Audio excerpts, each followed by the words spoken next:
Hai chào mayam, Happy Diwali. Ngasisu LB pudung laksere chào mayam yang taminasi. Ko ngasi Happy Diwali. Kali pujan misuni chào mayam. Hello Diwali. Ai ra thang mai eng view chào mayam. Matagal lai thala watonda. Chào mayam ubro. Chào mayam like to view. Share to view, subscribe to view. Ano ba chào jo view matara gadi sini merage wa. Ko aduni chào mayam. Diwali hayang shu Diwali ni ngasi shu hore ni yong ngasi shu jom ni tai ni ko hayang Diwali ni ado mem chan mi ngasi shu jom ni tai ni ta sum Diwali pangthong nei maya ado mem sinau like to view mem sang video welcome ko mongol day channel sida mem support to view haje ning sinau maya happy Diwali ni lakpon numita sinau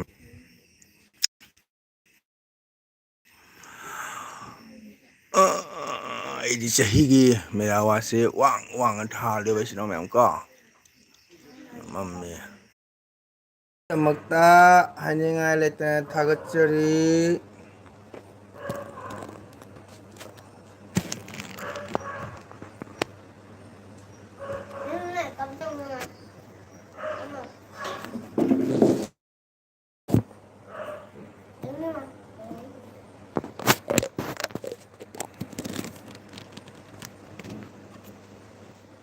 like to rupi thagatchari sinau kana no like to view happy Diwali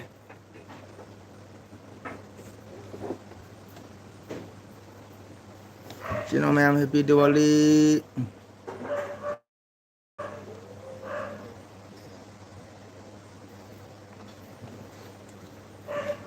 mem chai sing charabo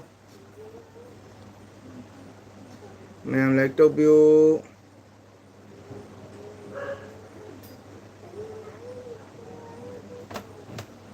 sinau mem lak view chak char bro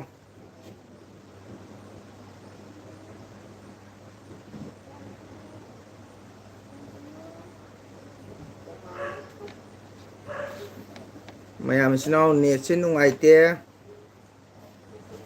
net se pat tali net kitang jari ngasiga mayam support to view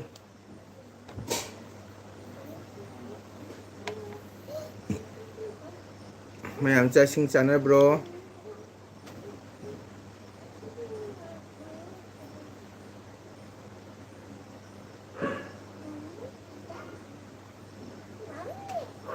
mayam support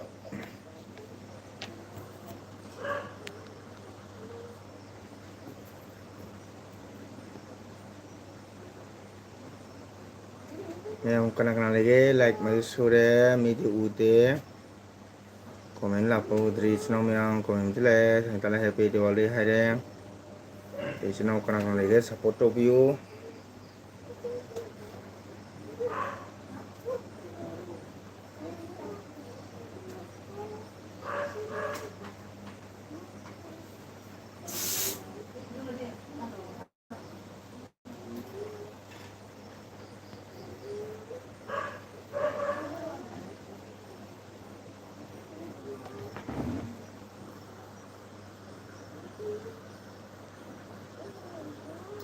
Tane jade wow itu malah matam kui bagi tungda ojagi live se ngasidi jawbo phangjare Hare Krishna oja lapna kuramjari jai jai itu mabu thagachari chahinjabo matam kui bagi tungda jagi live se sidi jawbo phangjare Hare Krishna oja lapna kuramjari dana comment section please jare hajilak piro ne jadan to buni sinau mayam khobitim chak singcha bro nah ek to ko sehimge happy Diwali ni lakpata ana egau de ore sinu sinau mayam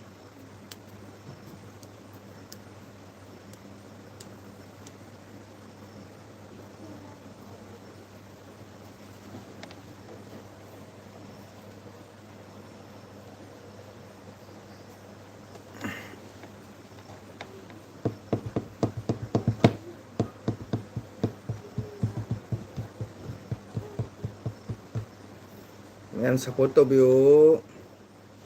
해피 디왈리 오자 해피 디왈리 란지타 해피 디왈리 땡큐 웰컴 ꯆꯥꯛ 이싱 ꯆꯥꯔꯕꯣ 란지타 ꯑꯕꯨꯡꯉꯣꯗꯤ ꯏꯁꯩ ꯇꯧꯔꯤꯕ꯭ꯔꯥ ꯑꯩ ꯍꯧꯖꯤꯛ ꯉꯥꯛꯇꯪ ꯃꯃꯥꯡꯗꯁꯨ ꯌꯦꯡꯉꯝꯃꯤ ꯑꯕꯨꯡꯉꯣ ꯃꯆꯥꯅ ꯏꯁꯩ ꯁꯛꯄꯗꯣ ꯃꯥꯅ ꯀꯔꯇꯥꯜ ꯄꯥꯏꯔꯒ ꯁꯛꯄꯗꯣ ꯃꯥ 이ꯁꯩꯗꯣ ꯀꯔꯤ ꯍꯥꯏ ꯃꯥ 이ꯁꯩꯗꯣ ꯀꯥꯎꯕꯨ ꯀꯥꯎꯔꯦꯅꯦ ꯆꯪꯖꯔꯤ ꯆꯣꯔꯣꯟꯗꯥ हाँ कृष्ण चैतन्य 정제리 쏘론다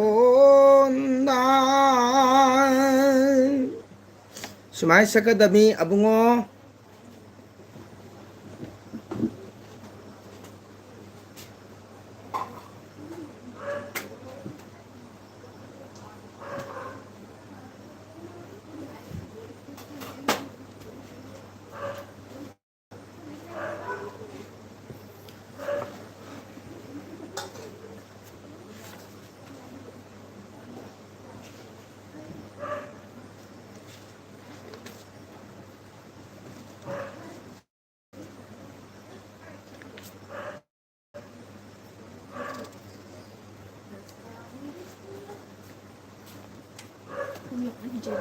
때마ren지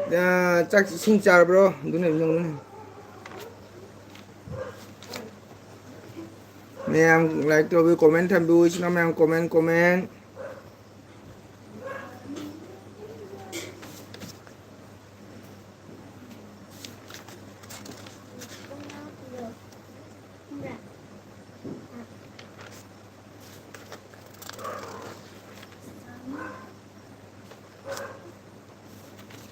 아이수 마카 아떼이수 마카 따비로 오 고에 땡큐 다게짜리 따져랄게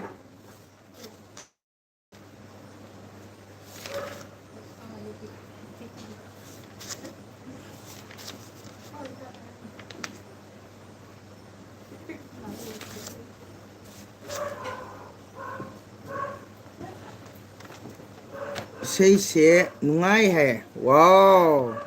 अखोई रंजिता तारीब्रो अबुंगो इसे तारीबो 정절이 쏘론다 하 कृष्ण चैतन्य 정절이 쏘론다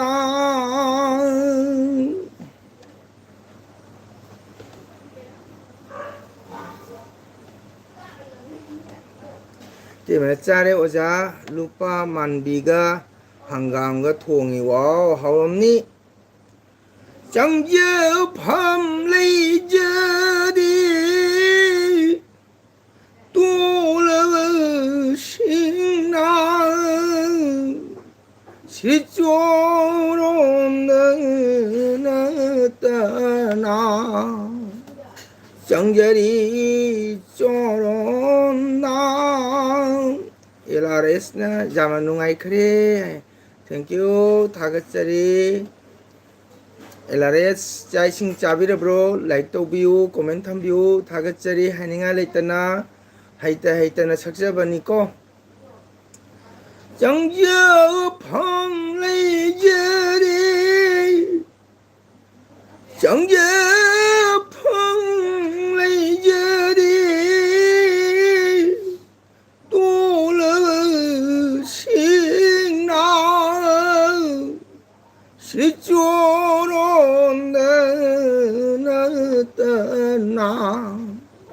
정절이 쪼론다 अमरजीत कई है ओजागी सही से जामन नुंगाई नुसिये थैंक यू अने सही सही से अगी नुसिरबा इचा अमा जाना पामजब हाई तारे अखोग मथक लेबो कमेंट रंजितागी मचा निपा को जाम नुसि चारे ओजा अबुंगोदी ngasi श्रद्धा कर्म अमा चलुबनी वारुदना तुम्खरे ओजा बिरोलाल की इसेदा लुप्तुना लाकले 비로랄 하이디 우라 라보키도라 타가짜리 아붕어도 뚱그라보 뚱그라디 하우요로노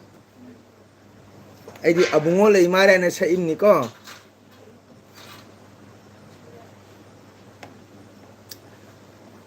하이라가 석라수 하이타나디 까마이나 석가니 아이코이디 하이타바니나 석띠에 LRS LRS 냠 이시서 보자 신데이거 아이디 파워자 순테 상기다나 저요 야 땡큐 타가짜리 장비 하이어 빈미 하이 하이두나 누군 무소나리 저그나 राधा कृष्ण अरे पुनगामी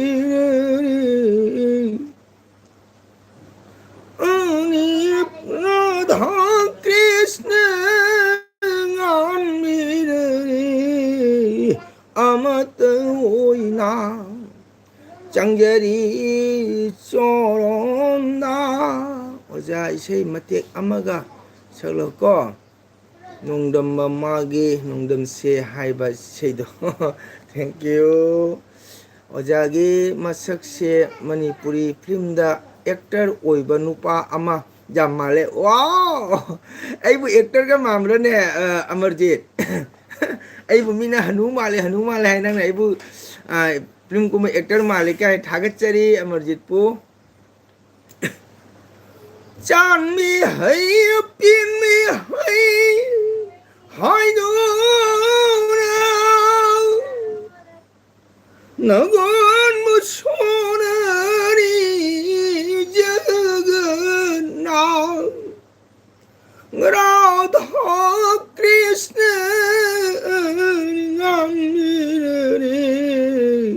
amat oina LRS na kai kuman bane wow ibu kai kuman bane LRS ibu mina numa lai na ibu kai kuma lai kana thagachari LRS bu thagachari amajin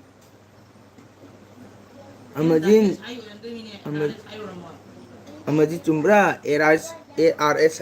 LRS hai những thi gia vang mai thong tha ở kỳ bơ mong mang hân đi đủ na ở đuôi bơ mà tâm đã lâm chinh đi u ba ani pun ngani ro tentang ke ba hanuba man bani hai udah ba LRS ain hydra ai se hanuba man bani min hanuma le ji hanuma le hai siung se ning thi ja mai thong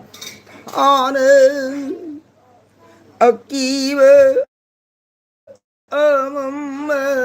mang đi đủ na rồi bơ mà tâm đê làm gì biểu ba nhưng thì giờ mai thong tha nữa mà giờ cái hay bà ở ra YouTube channel hăng bà review hăng biết rồi channel càng lấy bạc review không biết bro càng lấy bạc review ai amuk phang na khare channel do ado Amarjit ki ro ai di manba mandaba karisu khangde isai tari wow thagachari ranjita abungo tumamdradi nungai gadamni ko ai abungo na nahan si sakpane abane aduga abungo jam nusina sakhare angang ina wasu wajai mak thagachari isai se ta bada nungai adugu kai kisu kije kiganu kadaba kigado no isorgi nam somai sidi isoni ko isorgi nam somada kifam thokte haidi miu bai basi nongmadi chakani khoina changjaba nijabadi mapu maki mafamna changjaga domne ba ꯑꯗꯨꯅ ꯃꯄꯨꯗ ꯑꯩꯈꯣꯏꯅ ꯆꯪꯖꯔꯤꯕꯅꯤ ꯁꯤꯒ ꯀꯤꯐꯝ ꯊꯣꯛꯇꯦ ꯀꯤꯕꯤꯅꯨ ꯊꯥꯒꯠꯆꯔꯤ ꯔꯟꯖꯤꯇꯥꯅ ꯍꯥꯏꯕ ꯃꯥꯟꯕ ꯃꯥꯟꯗꯕ ꯀꯔꯤꯁꯨ ꯈꯪꯗꯦ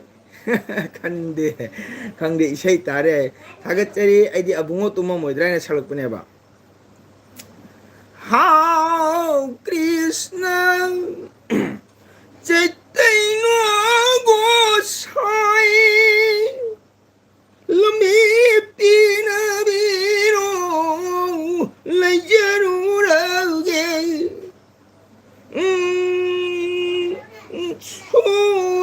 수로돈이 맛반누는 닝티제 마이통 타는 아마지네 어자 이세이 바톤 로비브로 폰 넘버 빠메 와우 아마짓 다가짜리 아마짓 kay lang winom tang haibiyo 아이디 이세 색바 숨 까복까복 짤리 아마짓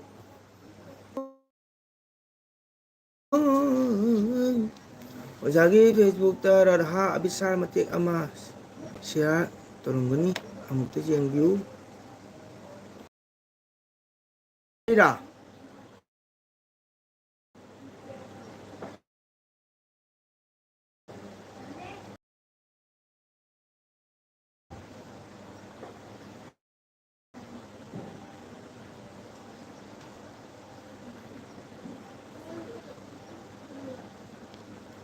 Kaitana madugi mamangda radha abisar matik sakhi bani oja amukta jengbiu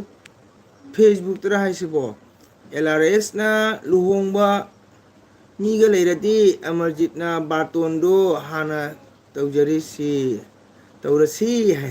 amarjit thawbal ne oja isai baton tawjarake aidi ojagi isai ताबरा पूरा ngaure मितगी पे ताबा खंगौद्रे असेंग मनुजा थैंक यू थागतचरी तंगाई सैसकपी असम थाइनगी सैसकपी असम बेमहलदो आइगिदी इकुलने इकुहलना लौरंबा इनेमहलनी इचेना इसै पामलिबसे अदो आइदी इसे से सु हई हेक हईते ताबतनी गो थागतचरी रंजिता ताबिरिबदसु जाना लाइ फई इसोर नामाय तागदम बिबिना हाय काका आई मुक लाए को ओझा तोलहन है बिबी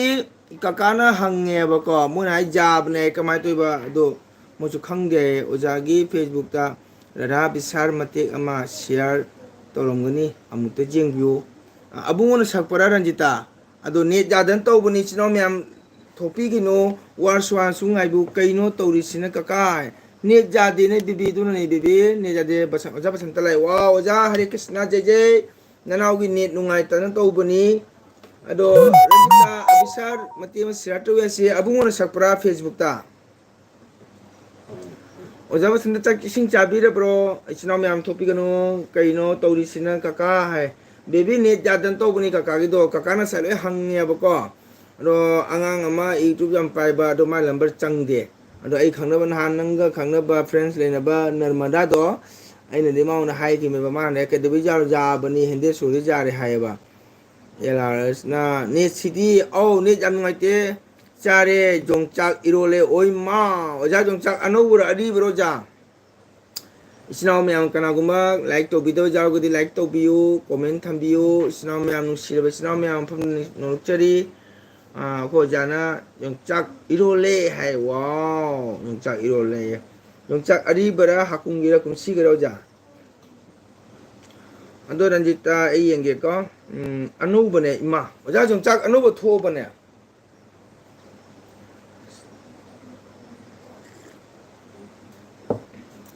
ओजा जोंचा अनोबो थोबो इस्नाव मैम लाइक तौदबा मैम जारगदी लाइक तौबियो इस्नाव मैम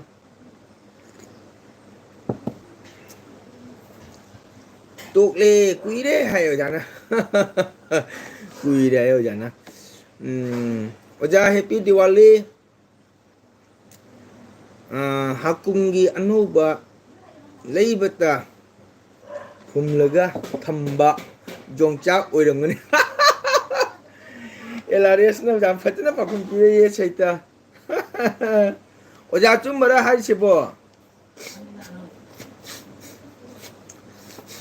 ꯑꯗꯣ ꯃꯌꯥꯝ ꯂꯥꯏꯛ ꯇꯧꯕꯤꯌꯨ ꯏꯆꯤꯟ ꯃꯌꯥꯝ ꯃꯌꯥꯝ ꯀꯣꯃꯦꯟ ꯊꯝꯕꯤꯌꯨ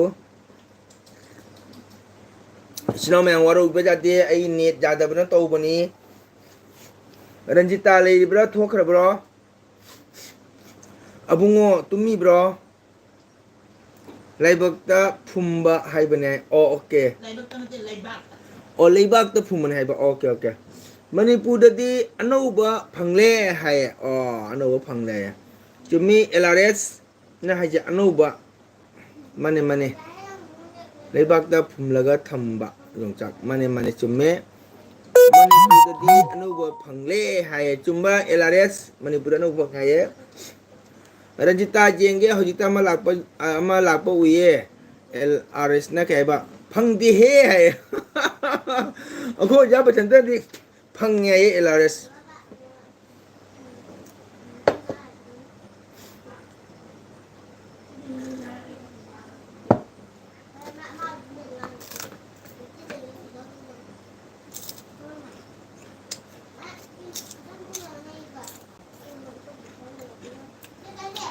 LRSꯅ ꯍꯥꯏꯕ ꯂꯩꯕꯥꯛ ꯀꯣꯝ ꯇꯧꯔꯒ ꯐꯨꯝꯕꯅꯦ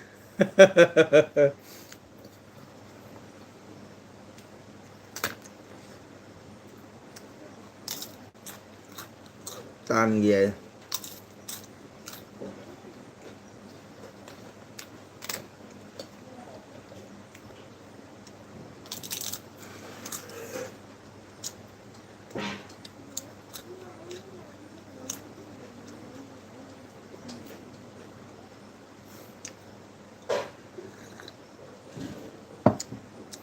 ꯏꯆꯤꯟ ꯏꯅꯥꯎ ꯀꯅꯥ ꯀꯅꯥ ꯂꯩꯅꯔꯤꯒꯦ ꯕꯁꯟꯇꯁꯦ ꯃꯅꯤꯄꯨꯔꯒꯤꯔꯣ ꯍꯥꯏ ꯑꯥꯎ ꯃꯅꯤ LRS ꯑꯥꯔꯦꯁ ꯑꯣꯖꯥ ꯕꯁꯟꯇ ꯑꯣꯖꯥꯁꯦ ꯃꯅꯤꯄꯨꯔꯒꯤꯅꯦ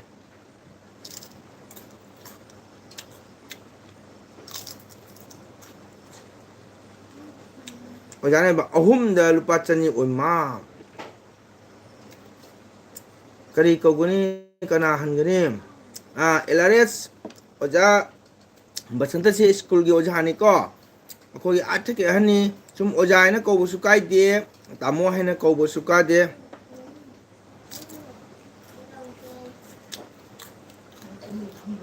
ꯁꯪꯒꯤꯇꯥꯅ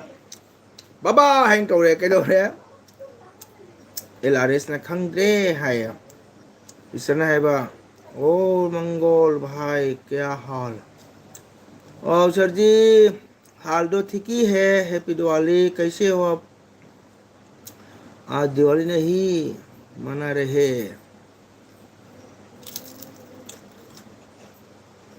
हाँ आज भी दिवाली यो करता है कल भी करोगे दूधी तामो कौरगे औ जाइए तामो कौरसु कायदे ओझा कौरसु कायदे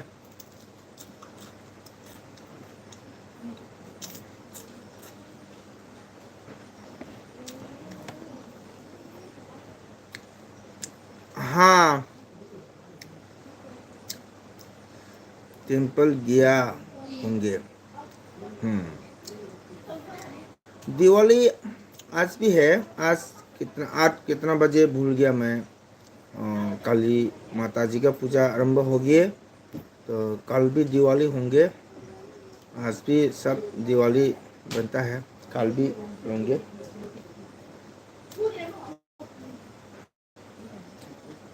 तामो ओजा हाइना कौरसु जाद्रो जाय कायदे सगे स्कूल की ओझा टीचर ओइबनिना ओझा कौबने फजबे हेली तामो कोसु कायदे मणिपुर में नहीं मनाते हैं क्या हाँ बनाते हैं मणिपुर में भी दिवाली करते हैं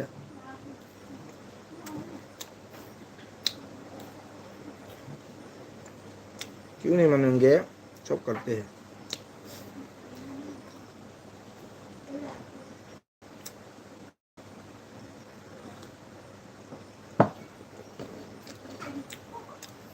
तामो ओझा कौरसु जाद्रो जाइए कहीं कायदे ओजा थाइनगी सैसक्ति असम इदेम हलदो अईगिदी इको हलना लौरंबा इनेम हलनी अदुना रा कईगिनो खंगदे अईसे इसे पामरीबसे अदुने इसे यासिदी पांगदबनी नेम हल नत्रगसु अखोय हिंगी मखैदी मपुगी मखै सोंगदमनी को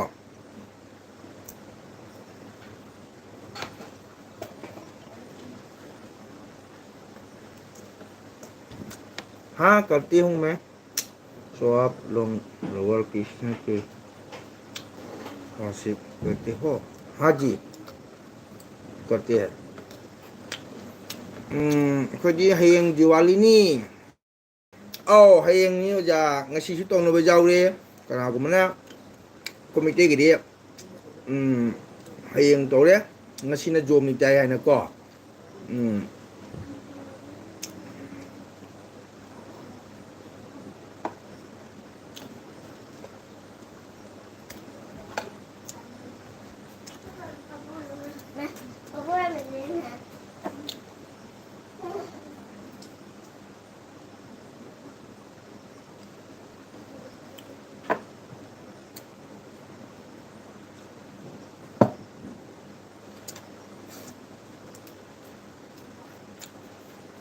करी छैथरीनो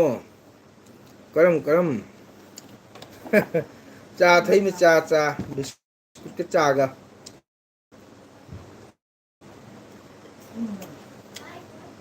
चक चारबो कनोय थुंगांदा कन्ना गोदो गोदो नि औरी म्याम जंडी मुंडा नि औरी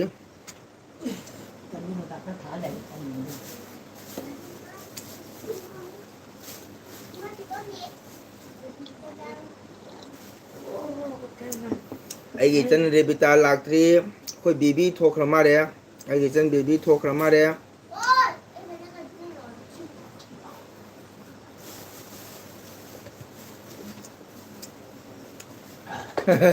सेंगना हयेंग थारगे थाव थाव थाव अईदी पामदे मचिमना मरीगा मी खनाबाइदो ओबे जावारिन तेको ओझागी फेसबुक राधा अभिसार मतेक अमा शेयर तौखरबनी येंबिउ येंगे कनाना सकपनो अबुंगोना सकप्रो रजिता सिप्तिलागी ओबे तादे रोमेंदो खंब्रा अंगांग इसे सकपदो पलागा जावबो रोमेंदो खंब्रा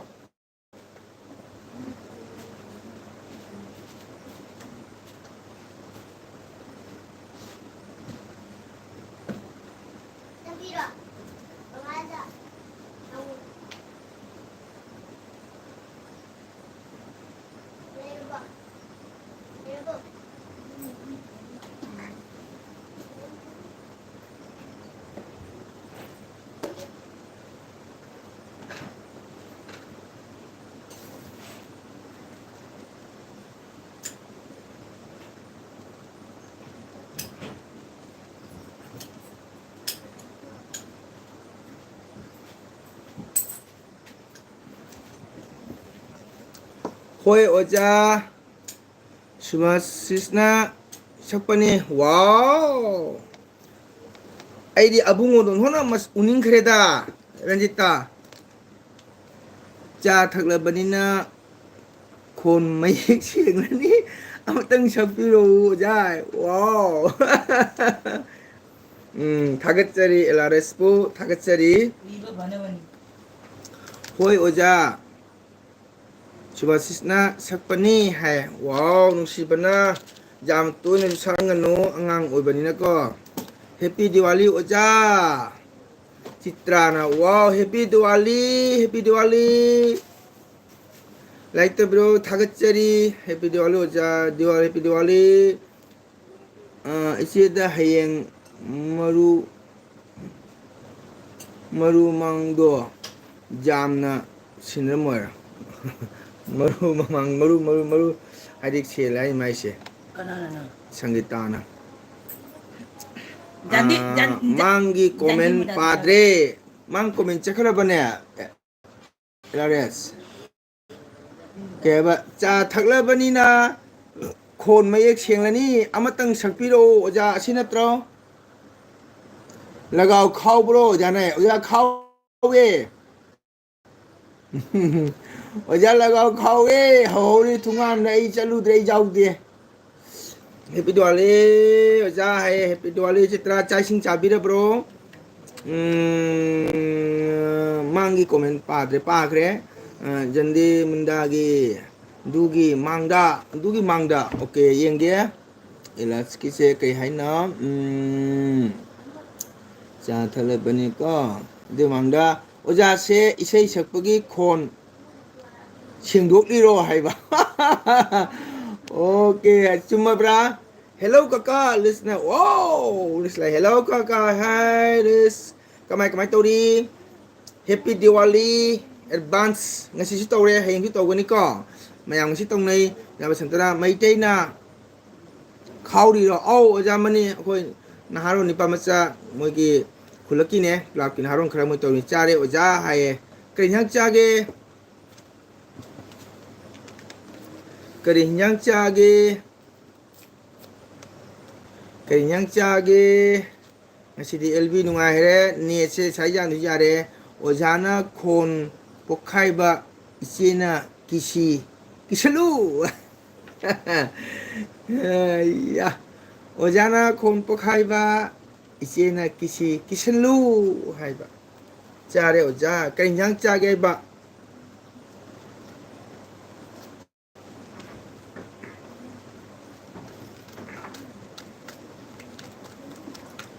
ko LRS na sei matiang sa pro kana hai ado chino mayam like to do ba chino like to view support to view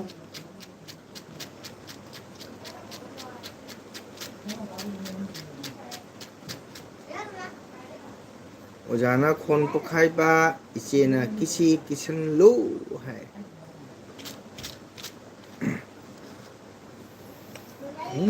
Chanarabi loli tang Ponsi Khong che tang Oja ID tawjare hoi ta thank you thagachari hayeng di aina khawtharage jandi munda khaw अखोई दी पैसा लेते भी थारा रोय वजह हेंग the live लाकद्रो लाकलदी अबुंगो सु जाउदुनी ओ लाकनी रंजिता लाकनी हेंग दी दिवाली नि नको assume तौरकनी LB बुदी पुंग मापन मखाई तरा दाय सोइन थारकनी अबुंगो दो लाइव पाहलागने चाक थिंग थिंगलो आई अबुंगो दो उनिंगी यामना मांग सपे छिदो अदो रंजिता दी शिफ्ट लागिने दो रोमेंडो खंगब्रो काउथरो पैसा दो लुपा लाख पैसा ले चलो दो खोमो जंदी मुंडा दो जानरबी लोली तांग पुंसी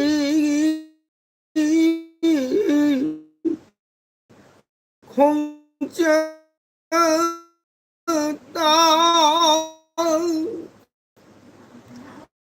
lối nào đó lùm đâu đi đâu gì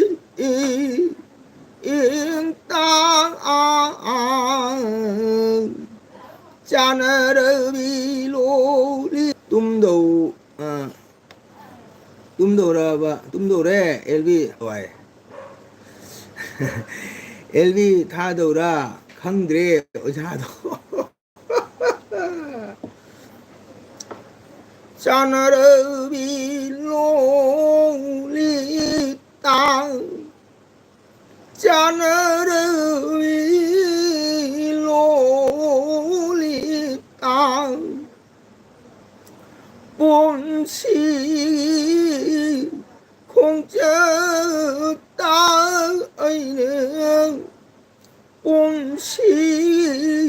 không chớ ta lối na đó na lom đâu đi đâu xí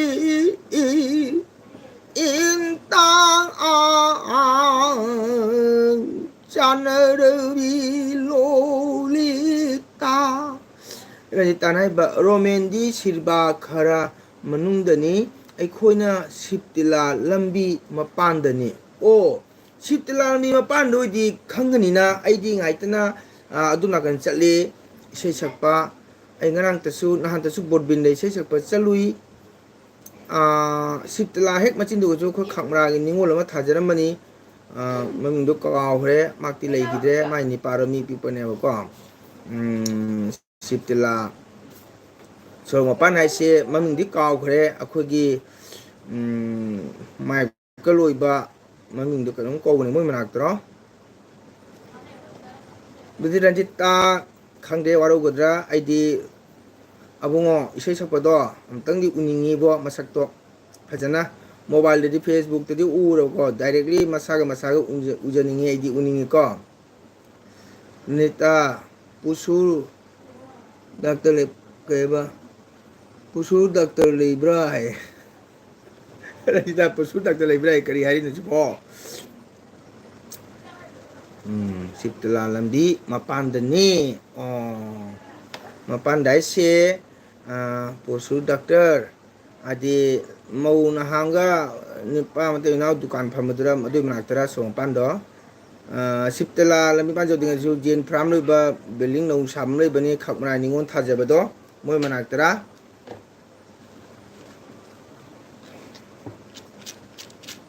ꯑꯗꯣ ꯑꯕꯨꯡꯉꯣ ꯃꯆꯥꯗꯣ ꯑꯃꯨꯛꯇꯪꯗꯤ ꯎꯅꯤꯡꯉꯤꯀꯣ ꯔꯟꯖꯤꯇꯥ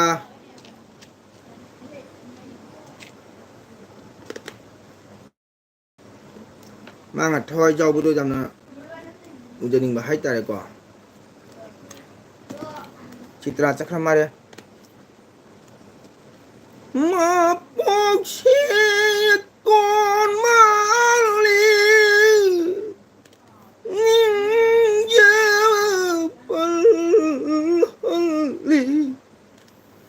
ꯊꯋꯥꯏ ꯑꯁꯤ ꯊꯥꯖꯔꯒꯦ ꯑꯩꯃꯛꯇ ꯆꯥꯟꯅꯔꯕꯤ ꯂꯣꯂꯤꯇꯥ ꯃꯄꯣꯛꯁꯦ ꯇꯣꯟ ꯃꯥꯜꯂꯤ ꯃꯄꯣꯛꯁꯦ ꯇꯣꯟ ꯃꯥꯜꯂꯤ ꯄꯜꯂꯤ ꯊꯋꯥꯏ ꯑꯁꯤ ꯊꯥꯖꯔꯒꯦ ꯑꯩꯃꯛꯇ ꯈꯥꯛꯃꯔꯥꯒꯤ ꯅꯤꯉꯣꯜ ꯁꯨꯅꯤꯇꯥ ꯃꯣꯅꯥꯏ ꯃꯆꯦꯗ ꯁꯨꯅꯤ ꯀꯧꯒꯗ꯭ꯔꯥ ꯁꯨꯅꯤꯇꯥ ꯑꯩꯈꯣꯏꯒꯤ ꯃꯅꯤꯡꯗꯅꯤ ꯑꯣꯍꯣ ꯑꯆꯥ ꯇꯥꯃꯣ ꯑꯣꯖꯥꯗꯣ ꯍꯜꯂꯨ ꯒꯨꯔꯨꯒꯤ ꯌꯥꯊꯪꯅꯤ ꯍꯥꯏꯅ ꯆꯠꯈ꯭ꯔꯕ ꯈꯪꯗ꯭ꯔꯦꯅꯦ ꯃꯁꯦ ꯃꯦꯔꯥ ꯊꯥꯒꯤ ꯅꯤꯉꯣꯜ ꯃꯥꯟꯖꯜꯂꯛꯑꯦꯕꯣ ꯇꯥꯃꯣ ꯑꯣꯖꯥꯗꯣ ꯍꯜꯂꯨ ꯍꯪꯉꯨ ꯒꯨꯔꯨꯒꯤ ꯌꯥꯊꯪꯅꯤ ꯍꯥꯏꯅ ꯆꯠꯈ꯭ꯔꯕ꯭ꯔꯥ ꯈꯪꯗ꯭ꯔꯦꯅꯦ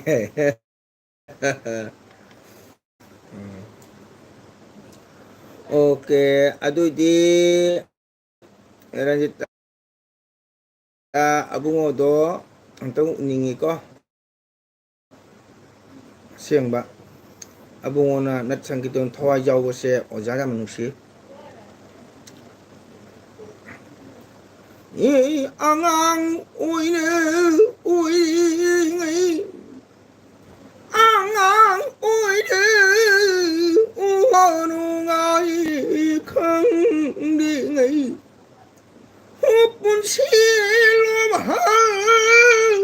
ꯂꯝꯗꯕꯁꯤ ꯂꯥꯡꯂꯤ ꯕꯤꯙꯥꯇꯥ ꯑꯉꯥꯡ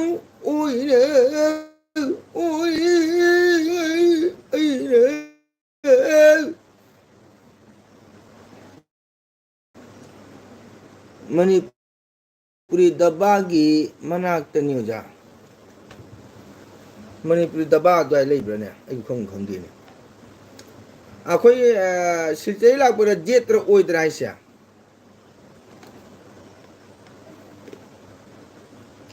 कृष्ण बुनिंग 손je बदा तानी उनी चिंग हन्ना तोली दको मपो कृष्ण बुनिंग 손je बदा कृष्ण बुनिंग 손je बदा कृष्ण बुनिंग 손je तानी उनी चिंग हन्ना ओ तोली दको मपो कृष्ण बुनिंग 손je रंजिताना हारिबा जेतनी ओजा है ओके अदो रंजिता अमतंग हाइबियो चही क्या सुरगे फे एलबी रे उनबनिना को सुम मिंग फाना कौरे कनाना हलिबा रंजिताना हलिब्रा अइना अंगांग अइना मखा ओरिब्रा अइना हलिब्रा रंजिता कइम खंग्रे को जमुना लाइसमना के तादो जाम हैने वाव थागचरी जमुना लाइसम से कनुद्रा इते मा कनुगी लखी पुगिने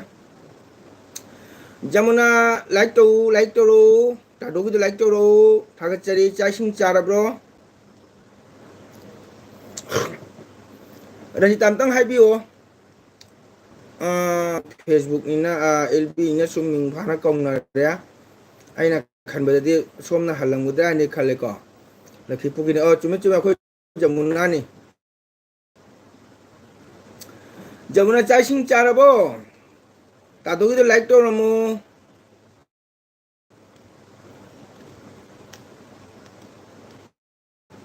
चित्रा चक्र मारे लामबनी ngahak lamot mangkhre लाइक तो रमगा तुमी लेखरे चाइसिंग चारबो जमुना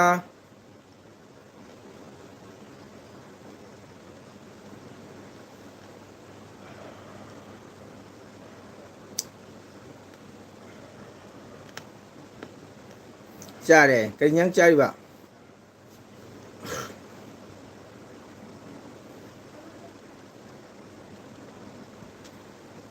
जौन हाइबा तादो मखा तारा ओय लाख लगा ओजागी यूट्यूब की कॉन्टेक्ट अमसु फंगनी को कंटेंट अमसु फंगनी को ओ माय गॉड थागतचरी लाख लगा ओजागी यूट्यूब की कंटेंट अमसु फंगनी को है वाव थागतचरी कनाना हल्लीबा कनाना मखावलिबा खंगद्रे को रंजिता अमतंग चही मतंग या हारि फगनी को याम फजे इसैदो है थैंक यू तादोना सुम काव काव सपनीदा सिनाम याम तानिंगी हादुगा सुम थोन बने चिता ओजागी इसैगी दमा गिफ्ट अमा वाव थागतचरी वेलकम जमुना करियांग चागे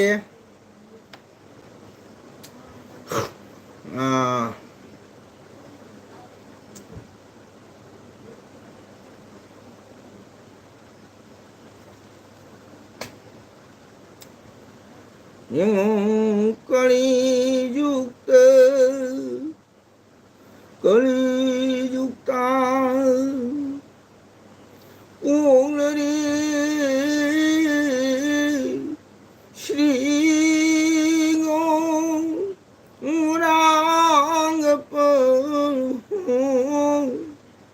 नदी आने कलियुक्ता इरो मचाई तादोदी करी चाय ऐ चचाद्री LRS na ka jamuna nang hemabati oy manaktro ay hangi jaba nang ida ha ya ini juga jangan dia like tao giàu không hả 이거 멋자에 LRS 나 하야 Jamuna नंग हेमावती ओय मनक्तरो हाय कली जुक्ता 오늘 하 cái này LRS cái này nè Revitani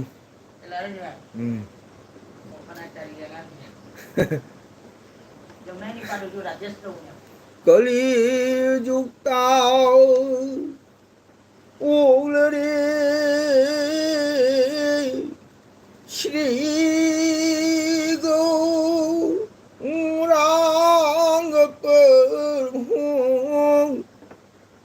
नदी आरे कली जुक्ता ओझा ना के है बा लोरमद्री आओ ओझा लोरमद्री काय चलोगे ओझा बो हेमावती है से कनानो खंगदे है होय लखीपुरी खुनचावबनिना खंगम नुमदसु जाय LRS ना हंगकपनि LRS ना यौना नंग हेमावती ओय मनाक्तरो हंगैबा खो जाम कोम लाए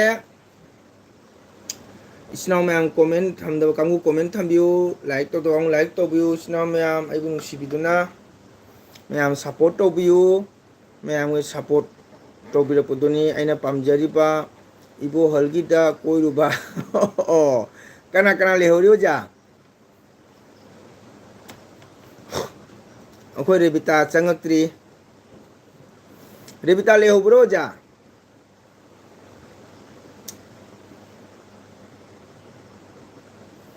मैम सपोर्ट तबियो आइगी वीडियो आइगी LB मी लाकपदि वालिको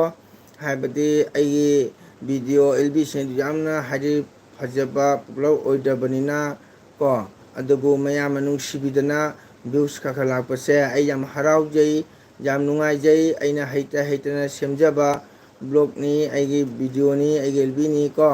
हैतना नुंगांजबा अदुबु मयाम नुसिबिदुना सरुक जाबैदमक्ता मंगोल नतना हाइनिङाइ लेतना इस्नाम थागतचरी ओजाना उरमदे मखुत नाइदे हाइबनि अदो खंगदे चंग चत्रब कैनो ngasi आइगिदसु लाक्ट्री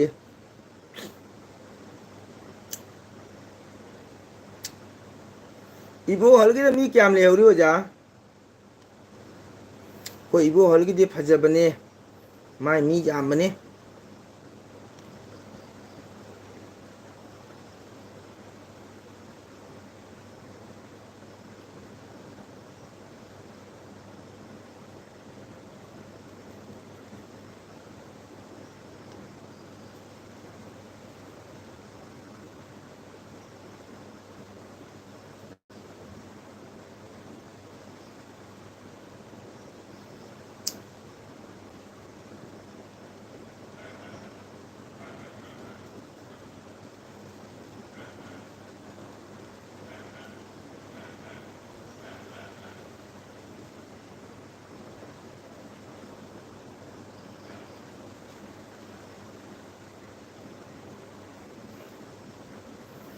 तामो ओजा लेरमले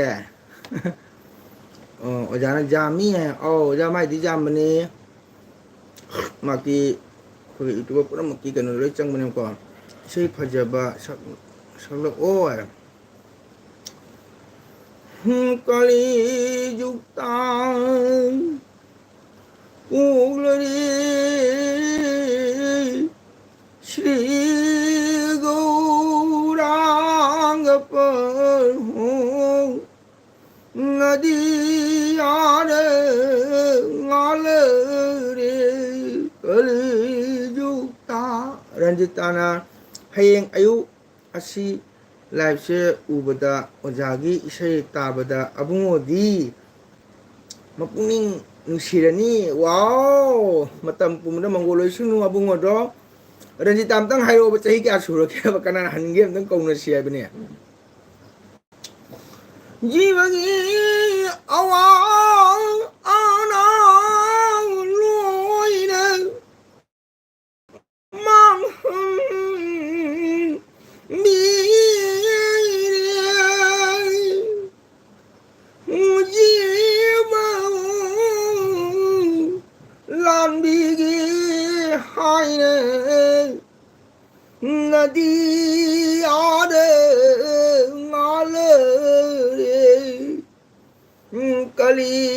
죽다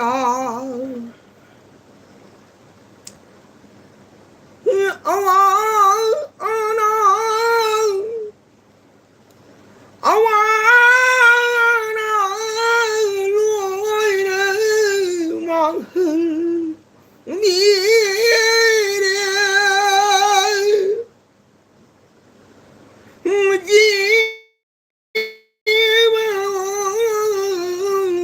lan mi hai nadi are ngalri help country how do it wow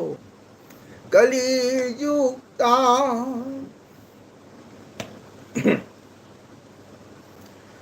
wakal aho phong thoa kari radhani lama chinglari ing radha krishna pul lari o aunine amatawre chẳng đừng nghi ngờ lý tư kali yukta wow ai chân là baby na cây no tôi làm xin nào ở gia tuần hân ai chân jamuna lại xóm na ta đối với tan ý hay là sắc bani có ado Ranjita Singhada ina hay dân ý nangi makha đã lại baby book share mà cũng support đâu view ai chân ni có jamuna ta đối này ta bra baby book share mà cái số support tàu view ai chân pini like tàu view comment tham view subscribe tàu view ai chân cái có giờ đấy ta qua đây ai đi ngày hát cái bà tháp thô cái có hay tháp thô cái có hay ta đó jam phải dạy xây thank you nungshira ba sathi ahung manung nushile mahabhaki mashe oi radha ki kuchuna ngapan ngare nungshira ba sathi ahung yung nilamani gaurambado yung gauramani gauraure yung mahabhakti masya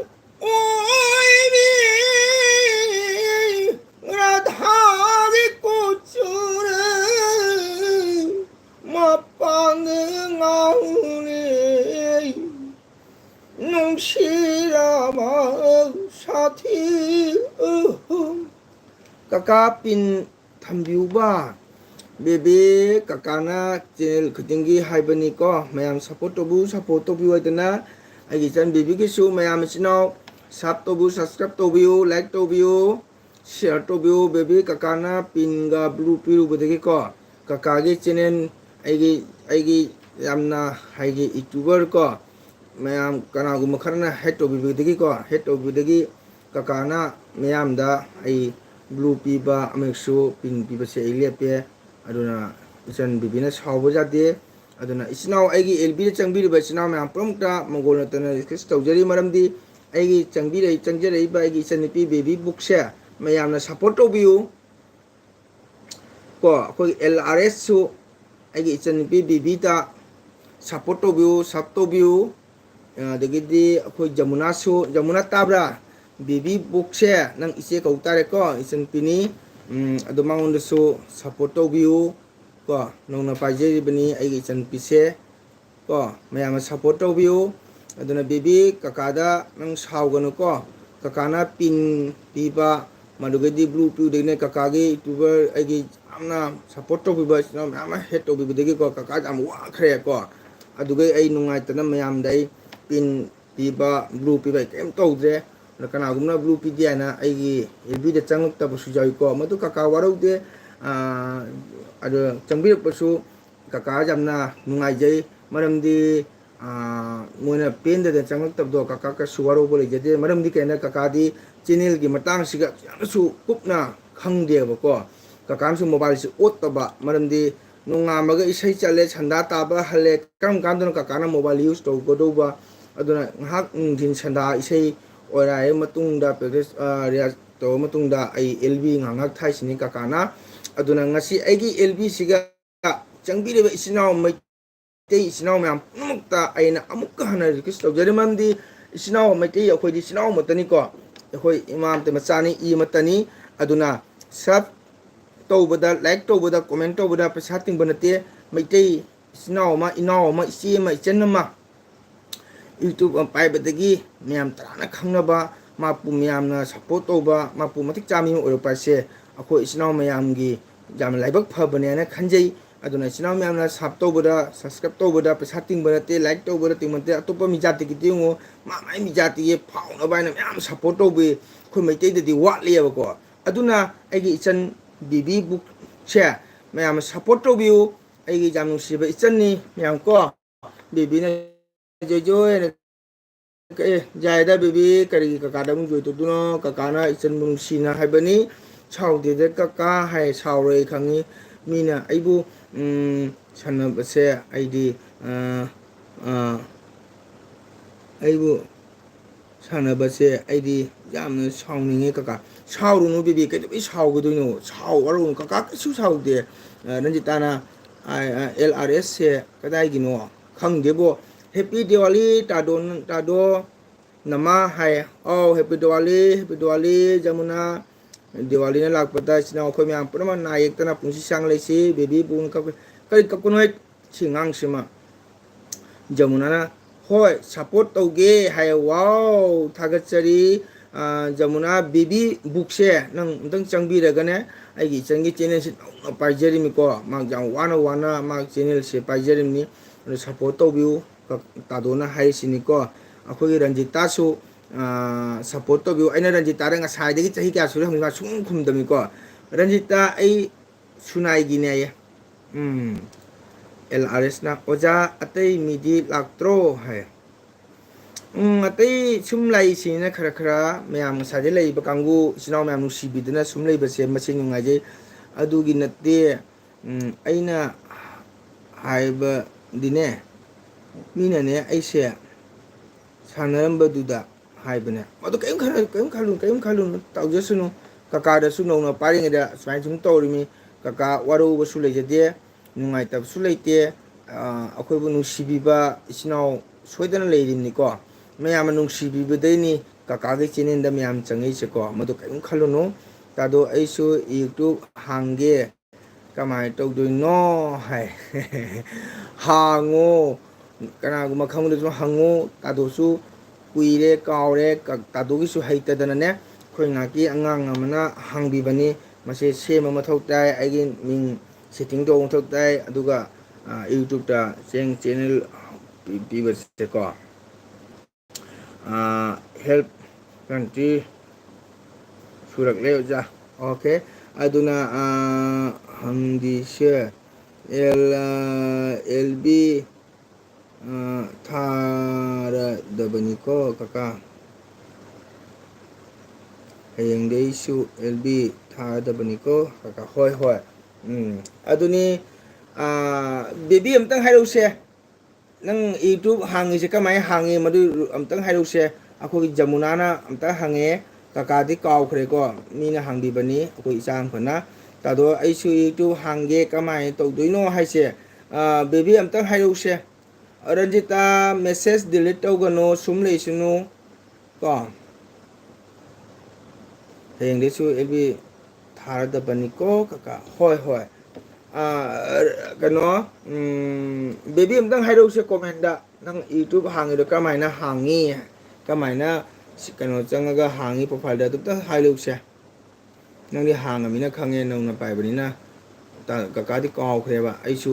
ꯑꯩꯅ ꯍꯥꯡꯕ ꯅꯠꯇꯦꯕ ꯑꯩꯈꯣꯏ ꯏꯆꯥ ꯑꯃꯈꯛꯅ ꯁꯦꯝꯕꯤꯕꯅꯦꯕꯀꯣ ꯔꯖꯤꯇꯥ message delete ꯇꯧꯕꯤꯅꯨ ꯀꯩꯅꯣ ꯀꯀꯥ ꯅ ꯍꯥꯏꯔꯤꯗꯣ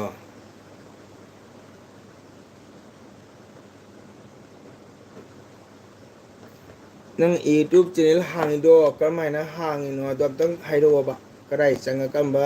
ꯄ꯭ꯔꯣꯐꯥꯏꯜꯗ ꯆꯪꯉ ꯍꯥꯡꯉꯤꯅꯣꯗꯣ ꯑꯝꯇꯪ ꯍꯥꯏꯔꯛꯑꯣ ꯍꯥꯏꯕꯅꯦ ꯑꯩꯈꯣꯏꯒꯤ ꯖꯃꯨꯅꯥꯅ ꯍꯪꯉꯛꯏꯕ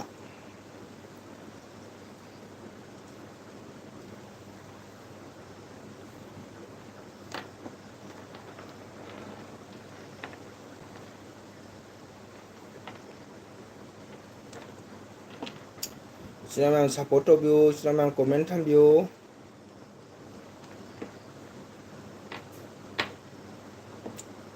ꯑꯩꯈꯣꯏ ꯑꯣꯖꯥ ꯕꯁꯟꯇꯒ ꯑꯃꯨꯛ ꯑꯃꯨꯛ ꯊꯣꯛꯈ꯭ꯔ ꯃꯥꯜꯂꯦ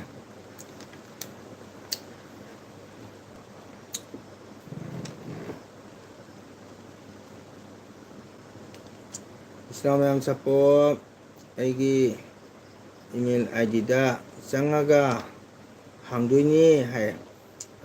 ꯇꯥꯔꯕ ꯖꯃꯨꯅꯥ ꯕꯦꯕꯤꯅ ꯍꯥꯏꯔꯤꯁꯦ ꯅꯪꯒꯤꯅꯦ ꯏꯃꯦꯜ ꯑꯥꯏ ꯗꯤꯗ ꯆꯪꯉꯒ ꯍꯥꯡꯗꯣꯏꯅꯤ ꯍꯥꯏꯕ ꯇꯥꯕ꯭ꯔꯣ ꯅꯪꯒꯤ ꯏꯃꯦꯜ ꯑꯥꯏ ꯗꯤꯗꯅꯦ ꯆꯪꯉꯒ ꯍꯥꯡꯗꯣꯏꯅꯤ ꯍꯥꯏꯕ ꯅꯪꯒꯤ ꯃꯣꯕꯥꯏꯜꯗꯣ ꯃꯗꯨꯒ ꯅꯪꯒꯤ ꯑꯥꯏ ꯗꯤꯗ ꯆꯪꯉꯒ ꯍꯥꯡꯒꯗꯕꯅꯤ ꯍꯥꯏꯌꯦ ꯕꯤꯕꯤ ꯀꯩꯪ ꯆꯥꯏ ꯖꯃꯨꯅꯥ ꯇꯥꯔꯦ ꯈꯪꯉꯗ꯭ꯔꯣ ꯖꯃꯨꯅꯥ ꯖꯃꯨꯅꯥ ꯈꯪꯒꯗ꯭ꯔꯥ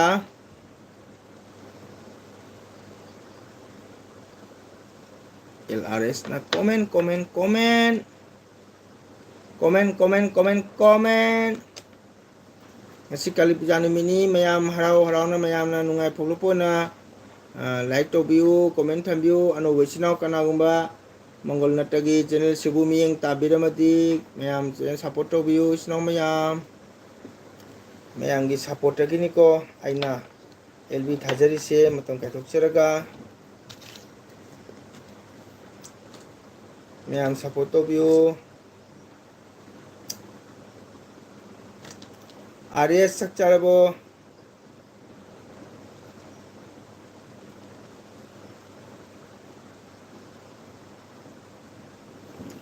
ꯖꯃꯨꯅꯥ ꯇꯥꯔꯕ ꯑꯗꯨ ꯍꯥꯡꯕ ꯂꯣꯏꯔꯒꯅꯦ ꯌꯨꯇ꯭ꯌꯨꯕꯇ ꯑꯃꯨꯛ ꯆꯪꯉꯒ ꯁꯦꯝꯗꯣꯏꯅꯤꯀꯣ ꯀꯀꯥ ꯍꯥꯏꯗꯣ ꯇꯥꯔꯕꯣ ꯀꯀꯥꯏꯗꯤ ꯁꯦꯝꯃꯦ ꯖꯃꯨꯅꯥꯒꯤꯅꯤꯀꯣ ꯍꯥꯏꯁꯦ ꯕꯦꯕꯤ ꯑꯗꯨ ꯖꯃꯨꯅꯥ ꯇꯥꯔꯕ ꯕꯦꯕꯤꯅ ꯍꯥꯏꯁꯤ ꯕꯦꯕꯤ ꯕꯨꯛꯅꯥꯏ ꯇꯥꯔꯕ ꯑꯗꯨ ꯍꯥꯡꯕ ꯂꯣꯏꯔꯒꯅꯦ ꯅꯪꯒꯤ ꯏꯃꯦꯜ ꯑꯥꯏ ꯗꯤꯗ ꯍꯥꯡ ꯂꯣꯏꯔꯦꯅꯀꯣ ꯑꯗꯨꯒ ꯌꯨꯇ꯭ꯌꯨꯕꯇ ꯑꯃꯨꯛ ꯆꯪꯉꯒ ꯁꯦꯝꯗꯣꯏꯅꯤ ꯍꯥꯏꯕꯀꯣ ꯍꯥꯏꯗꯤ ꯑꯥꯔ ꯑꯦꯁꯅ ꯀꯩ ꯍꯥꯏꯕ ꯆꯥꯔꯦ ꯑꯣꯖꯥ ꯍꯥꯏꯌꯦ ꯀꯩ ꯏꯟꯁꯥꯡ ꯆꯥꯏ ꯖꯃꯨꯅꯥꯅ ꯑꯣꯍꯣ ꯍꯥꯏꯌꯦ ꯖꯃꯨꯅꯥ ꯈꯪꯉꯦꯀꯣ ꯑꯗꯨꯅꯤ ꯑꯩꯅ ꯍꯥꯏꯔꯤꯁꯦ ꯍꯣꯏ ꯍꯣꯏ ꯕꯦꯕꯤ ꯈꯪꯉꯦ ꯖꯃꯨꯅꯥ ꯑꯗꯣ ꯕꯦꯕꯤ ꯕꯨꯛꯁꯦ ꯅꯪ ꯁꯞꯄꯣꯔꯠ ꯇꯧꯔꯝꯃꯨꯀꯣ ꯀꯥꯎꯅꯤ ꯑꯩꯈꯣꯏ ꯃꯩꯇꯩ ꯏꯆꯤꯟ ꯏꯅꯥꯎ ꯂꯣꯏꯅ ꯁꯞꯄꯣꯔꯠ ꯇꯧꯃꯤꯟꯅꯒꯗꯕꯅꯤꯀꯣ ꯀꯔꯤꯗ ꯑꯣꯖꯥ ꯕꯤꯔꯣꯂꯥꯜꯅ ꯏꯇꯩꯃ ꯀꯧꯔꯤꯅꯤ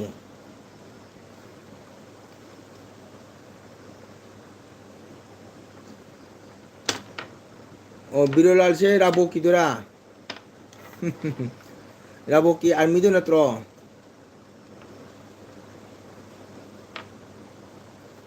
ꯈꯜꯂꯤ ꯍꯥꯏꯅ ꯀꯟꯗꯂꯥ ꯆꯥꯔꯦ ꯑꯣꯖꯥ ꯍꯥꯎꯕꯅꯤ ꯀꯟꯁꯨ ꯀꯟꯕꯅꯤ ꯍꯥꯎꯁꯨ ꯍꯥꯎꯕꯅꯤ ꯔꯟꯖꯤꯇꯥ ꯏꯇꯩꯃ ꯔꯟꯖꯤꯇꯥ ꯑꯩ ꯅꯍꯥꯟꯗꯒꯤ ꯈꯪꯒꯗꯕꯅꯤꯅ ꯁꯨꯝ ꯃꯤꯡ ꯐꯥꯔ ꯀꯧꯔꯦ ꯋꯥꯔꯧꯕ ꯌꯥꯗꯦ ꯁꯣꯔꯤ ꯏꯇꯩꯃ Ranjita ꯕꯤꯔꯣꯂꯥꯜꯗꯣ ꯄꯣꯂꯥꯄꯨꯔ ꯔꯥꯕꯣꯛꯀꯤꯅꯤꯀꯣ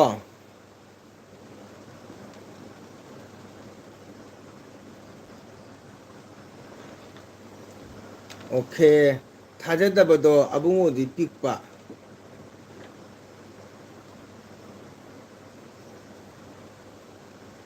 Kamarangagini Oja Birolal Birolal haise isai sakpado natrane Sangitana good night wari su nungai ngalida ha Kaya Jandi muda chatli bro Nachena jandi muda chatli bra hangai ba Mayam na nungsibiduna kakagi elbise mapung hal siko sangsilok o mayam amuktang support tominase thank you thagachari aigi ichan bibi thagachari baisak kaubudo o du hauna nangri birolal haya baisak ti khangena kamanga gini bibi bukse kari mingda lege baby ado indom chada jenge ba kaka nang jenga er baby na baby nang gise baby book ana sumle bantro nang channel sa jamuna na hangai ba baby book se kari mingda lai gaya nang baby book da sumle banatro baby midi lakte kamai na mapung hadu no aduni myam lakwen ko se ono baby na indom cha jenge Hoi kaka laibani aduni jamuna bibi book ana dum sasto dum thokani wow ibem chalai e oja chakchara bo chadri ibem cha happy diwali nang chakchara bo ibem cho hoi okay thank you hoi ji support to ko kaino jamuna aduga mayamna subscribe to matamda short video changbinu long video ra changa sap to view hoi chai hai che bim cha hai baby na ibem cha baby da support to khra bro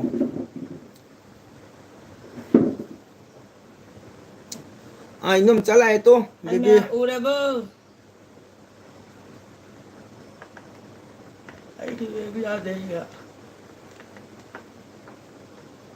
La o mayam ID tholaga Lagi thokte ba akang balaitre ba akang balaitre akang mi lete de ai le chu udro ha nami to hongai uro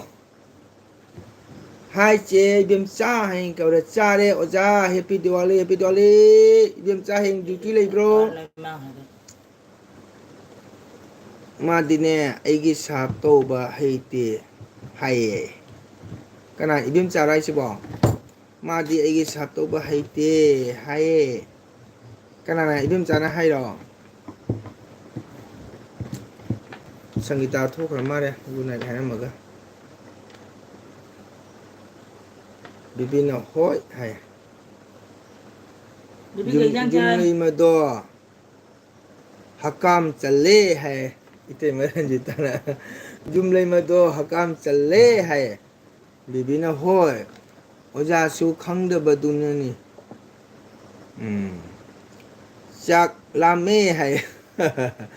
how baby kari hinjang charage hai baby book se sas to bada thokte kari gino baby book ana sas to kidu thoi duno akhoi di chabada kuire bani na hakam la aba kari thoi thokani ne jamuna bibi do b I ni ko bibi book bw ke book baby book se sas to bada thokte ai kari thoi duno ne thokani ramcha amuk tang jeng jege hai u tre no ji jeng hoi du bo bibi ai su thokte oja hai ure ba Kaya bibi nangi bibi bu ana sas to thok te ji ibem cha ju thok te kamai to no nang bo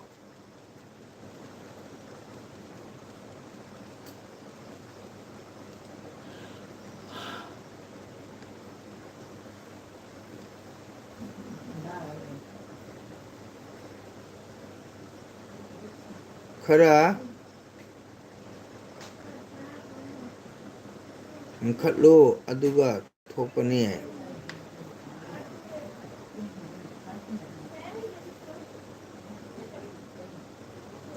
ꯑꯗꯨꯗꯤ ꯁꯨꯃꯥꯏꯅ ꯇꯧ book ꯂꯥꯏꯔꯤꯛ ꯍꯥꯏꯅ ꯊꯤꯌꯨ ꯑꯥꯔꯦꯁꯅ ꯍꯥꯏꯕ ꯑꯗꯨꯗꯤ ꯁꯨꯃꯥꯏꯅ ꯇꯧ ꯕꯨꯛ ꯂꯥꯏꯔꯤꯛ ꯍꯥꯏꯅ ꯊꯤꯌꯨ ꯃꯥ ꯈꯪꯕꯅꯤ ꯍꯌꯦꯡꯗꯤ ꯑꯕꯨꯡꯉꯣꯅ ꯄꯥꯝꯕ ꯏꯁꯩ ꯑꯃ ꯁꯛꯄꯤꯔꯛꯄ ꯇꯥꯔꯦ ꯑꯣꯖꯥꯅ ꯑꯧ ꯑꯕꯨꯡꯉꯣꯅ ꯀꯔꯤ ꯏꯁꯩ ꯄꯥꯝꯃꯤꯅꯣ ꯏꯇꯩꯃ ꯔꯟꯖꯤꯇꯥ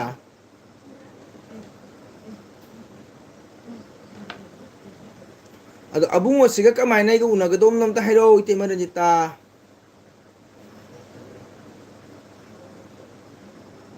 ꯆꯤꯡꯂꯒ ꯊꯤꯔꯒ ꯐꯪꯒꯅꯤ ꯍꯥꯏ ꯀꯩ ꯑꯩꯈꯣꯏꯅ ꯗꯛ ꯁꯥꯏꯖ ꯇꯧꯔꯒ ꯊꯛ ꯐꯪꯉꯤ ꯅꯪꯒꯤꯅ ꯀꯩꯗꯧꯕ ꯐꯪꯉꯣꯏꯗꯣꯏꯅꯣ ꯁꯤꯅꯤꯗ ꯅꯪꯒꯤ ꯃꯤꯡꯁꯦ ꯑꯩꯒꯤ ꯀꯣꯃꯦꯟ ꯊꯅꯝꯃꯣ ꯑꯗꯨꯒ ꯇꯧꯔꯛꯑꯣ ꯃꯌꯥꯝ ꯍꯥꯏꯕ ꯑꯣꯀꯦ ꯏꯆꯦꯅ ꯊꯤꯕ ꯌꯥꯕ ꯊꯤꯔꯦ ꯐꯪꯗ꯭ꯔꯦ ꯕꯤꯕꯤ ꯍꯥꯏꯔꯁꯦ ꯀꯃꯥꯏꯅ ꯇꯧꯔꯤꯅꯣ ꯁꯤꯕꯣ ꯑꯩꯒꯤ ꯀꯣꯃꯦꯟ ꯇꯅꯝꯃꯨ ꯑꯩꯒꯤ ꯀꯣꯃꯦꯟ ꯊꯅꯝꯃꯨ ꯑꯗꯨꯒ ꯊꯥꯔꯛꯑꯣ ꯃꯌꯥꯝ ꯍꯥꯏꯕ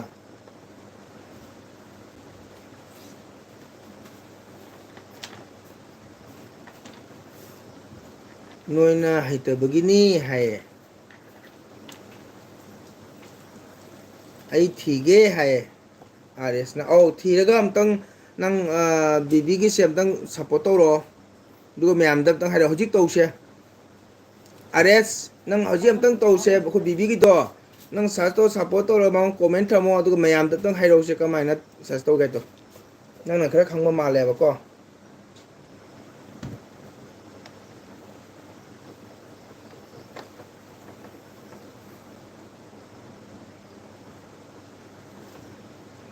ꯑꯥꯔꯦꯁꯅ ꯑꯝꯇꯪ ꯊꯤꯔꯣ ꯍꯧꯖꯤꯛ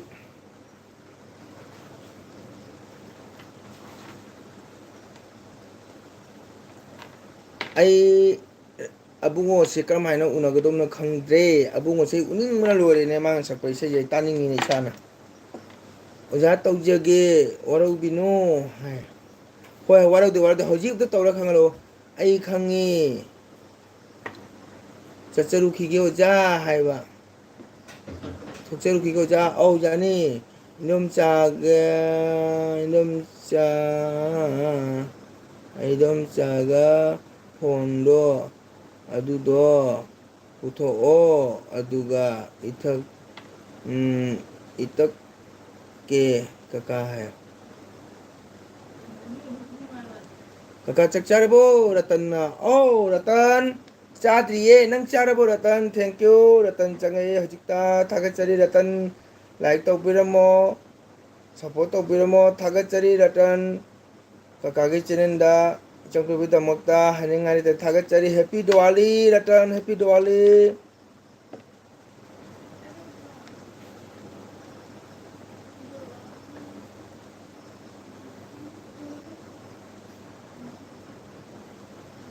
Ratan happy Diwali like ꯇꯧꯔꯝꯃꯣ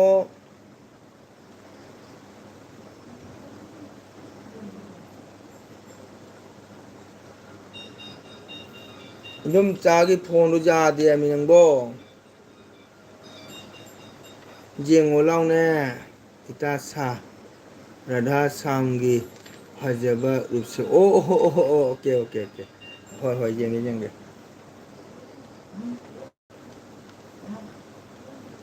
hello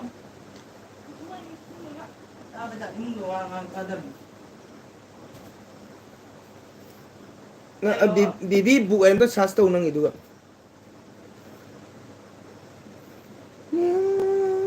hello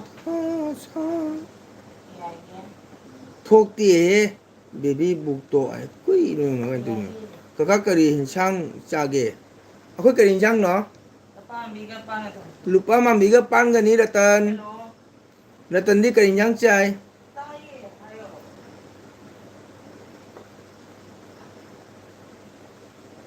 ꯑꯃ ꯌꯥꯗꯦ ꯑꯩꯒꯤ ꯐꯣꯟ ꯏꯃꯨꯡꯗ ꯅꯦꯠꯋꯥꯛ ꯌꯥꯗꯦ ꯕꯦꯕꯤꯔꯥ ꯋꯥ ꯉꯥꯡꯕ ꯑꯃ ꯇꯥꯗꯦ ꯇꯧꯗ꯭ꯔꯦ ꯏꯃꯨꯡꯗ ꯑꯩ ꯁꯨꯃꯥꯡ ꯊꯣꯛꯂꯛꯏꯕ ꯕꯦꯕꯤꯔꯣ ꯑꯝꯇ ꯊꯝꯃꯣ ꯅꯪꯒꯤꯗꯣ ꯁꯥꯔꯖ ꯇꯧꯒꯦ ꯑꯝꯇ ꯃꯌꯥꯝ ꯑꯝꯇ ꯑꯣ ꯊꯝꯃꯣ ꯑꯝꯇꯪ ꯆꯥꯔꯖ ꯇꯧꯔ ꯊꯤꯒꯦ ꯖꯃꯨꯅꯥꯁꯨ ꯅꯪ ꯍꯥꯏꯁꯦ ꯕꯦꯕꯤ ꯄꯨꯒꯥꯏ ꯊꯤꯌꯨ ꯍꯥꯏꯔꯣ ꯑꯗꯨ ꯊꯤꯔ ꯊꯣꯛꯇꯦ ꯀꯩꯅꯣ ꯃꯥꯏꯗꯨꯕꯨ ꯀꯔꯤꯅꯣ ꯈꯪꯗꯦꯅꯦ ꯔꯇꯟ ꯀꯀꯥꯒꯤꯗꯤ ꯂꯨꯄꯥ ꯃꯥꯡꯕꯤꯒ ꯄꯥꯡꯒ ꯊꯣꯡꯉꯦ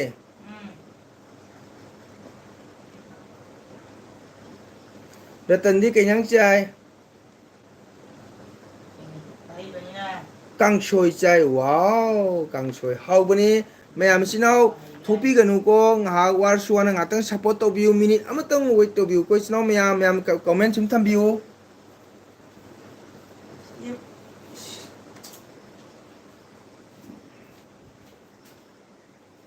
ꯕꯦꯕꯤ ꯄꯨꯒꯥꯏ ꯊꯤꯌꯨ ꯍꯥꯏ ꯑꯗꯨ ꯂꯩ ꯆꯤꯡꯈꯠꯂꯨ ꯍꯥꯏ ꯂꯥꯏꯟꯗ ꯂꯩꯕꯅꯤ ꯕꯤꯕꯤ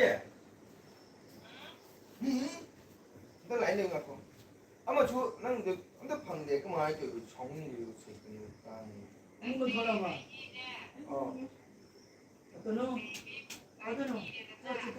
ꯉꯥꯏꯈꯣ ꯕꯦꯕꯤ ꯕꯤꯁꯦ ꯉꯥꯏꯈꯣ ꯕꯤꯕꯤ ꯑꯣ ꯅꯨꯡꯁꯤꯕꯤ ꯑꯣ ꯅꯨꯡꯁꯤꯕꯤ ꯑꯝꯇ ꯉꯥꯏꯈꯣꯁꯦ ꯑꯣ ꯅꯨꯡꯁꯤꯕꯤ ꯕꯤꯁꯦ ꯏꯁꯃꯣꯜꯂ ꯀꯦꯄꯤꯇꯦꯜꯂ ꯁꯤꯒ ꯑꯩꯈꯣꯏ ꯃꯔꯤ ꯃꯉꯥꯗꯤ ꯄꯨꯟꯖꯜꯂꯣ small letter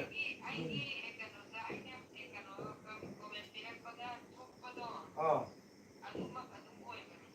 okay baby book ꯏꯔꯒꯗꯤ ꯀꯩꯅꯣ ꯍꯥꯏꯕꯗꯣ ꯑꯦꯝꯕꯤꯒ ꯇꯨꯝꯃꯨꯔꯣ ꯆꯩ ꯄꯥꯏꯕ꯭ꯔꯣ ꯑꯦꯝꯕꯤꯅ ꯅꯥ ꯆꯤꯡꯊꯣꯛꯅꯕ ꯕꯨꯛ ꯈꯛꯇ ꯀꯣ ꯂꯥꯏꯟꯗ ꯂꯩ ꯑꯃꯁꯨ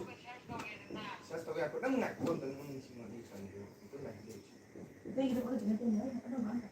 ꯊꯣꯛꯇꯦ ꯀꯔꯤ ꯁꯥꯎꯅꯤꯡꯈ꯭ꯔꯦ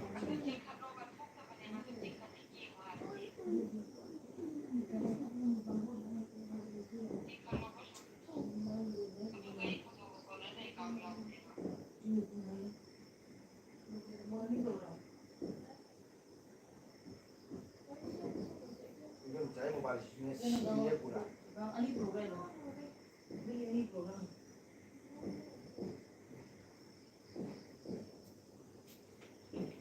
ꯃꯤ ꯁꯨꯛꯎ ꯁꯥꯎꯅꯤꯡꯕ ꯃꯁꯤꯒꯤ ꯑꯣꯏꯅ ꯄ꯭ꯔꯥꯟ ꯆꯥꯛꯏꯁꯤꯕꯨ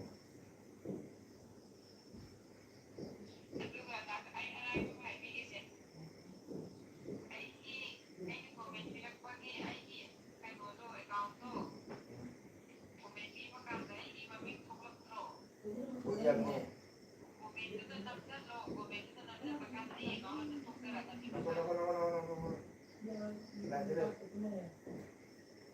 ꯕꯦꯕꯤ ꯕꯨꯛ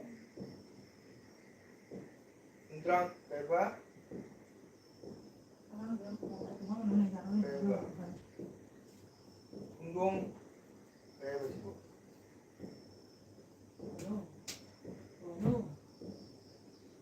ꯀꯔꯤ ꯍꯥꯏꯁꯤꯕꯣ ꯅꯪꯕꯨ ꯕꯦꯕꯤ ꯕꯨꯛ ꯃꯈꯥꯗ ꯀꯩꯅꯣ ꯏꯁꯦ ꯑꯦ ꯏꯔꯒ ꯑꯦ ꯗꯣꯠ ꯏꯔꯒ ꯀꯩꯅꯣ ꯏꯁꯦ ꯈꯨꯡꯗꯣꯡ ꯆꯠꯂꯣ ꯁꯥꯏꯗ ꯀꯩꯅꯣ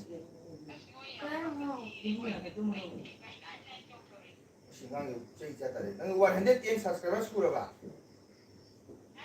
110 ꯁꯕꯁꯀ꯭ꯔꯥꯏꯕꯔ ꯁꯨꯔꯦꯀꯣ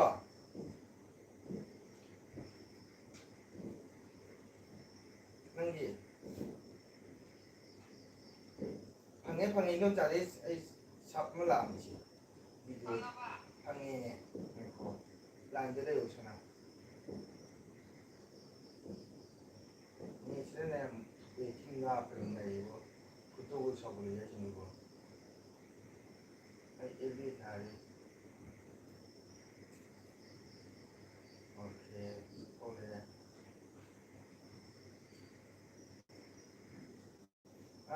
ꯏꯕꯦꯝꯆꯥꯅꯁꯨ ꯅꯪ ꯁꯥꯔꯁ ꯇꯧ ꯁꯨꯡꯐꯪ ꯐꯪꯗꯦꯅ ꯍꯥꯏꯕ ꯑꯣ ꯅꯪꯒꯤꯗꯨꯅ ꯈꯨꯊꯤ ꯑꯃ ꯇꯧꯕ ꯏꯕꯦꯝꯃꯣ ꯑꯩꯈꯣꯏꯒꯤꯅ ꯊꯛ ꯅꯝꯕꯗ ꯊꯛ ꯃꯤꯡ ꯐꯠ ꯄꯥꯏꯊꯣꯛꯄ ꯅꯪꯒꯤꯁꯤꯅ ꯑꯃꯨꯛ ꯃꯌꯥꯝ ꯑꯃ ꯆꯤꯡꯈꯠꯂ ꯊꯤꯕ ꯊꯣꯛ ꯇꯥꯏꯌꯦꯕ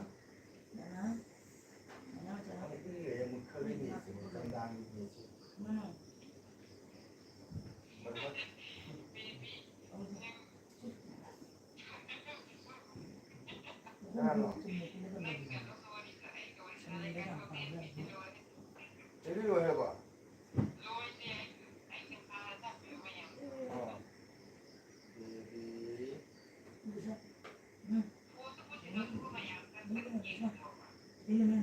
ꯉꯥꯏꯈꯣꯍꯦ ꯃꯁꯤ ꯉꯥꯡꯗ꯭ꯔꯤꯕꯣ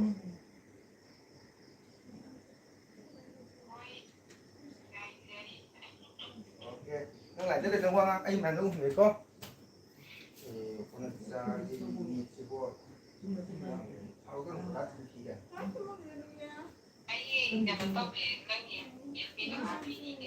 ꯅꯈꯣꯏ ꯂꯥꯡꯁꯦ ꯃꯌꯥꯝ ꯏꯆꯤꯟ ꯏꯅꯥꯎ ꯑꯩꯒꯤ ꯏꯆꯟ ꯕꯤꯕꯤ ꯃꯌꯥꯝꯅ ꯐꯪꯗꯦ ꯑꯗꯣ ꯁꯤ ꯁꯦꯠ ꯂꯩꯔꯦ ꯁꯤ ꯏꯆꯤꯟ ꯏꯅꯥꯎ ꯃꯌꯥꯝ ꯌꯦꯡꯕꯤꯌꯨ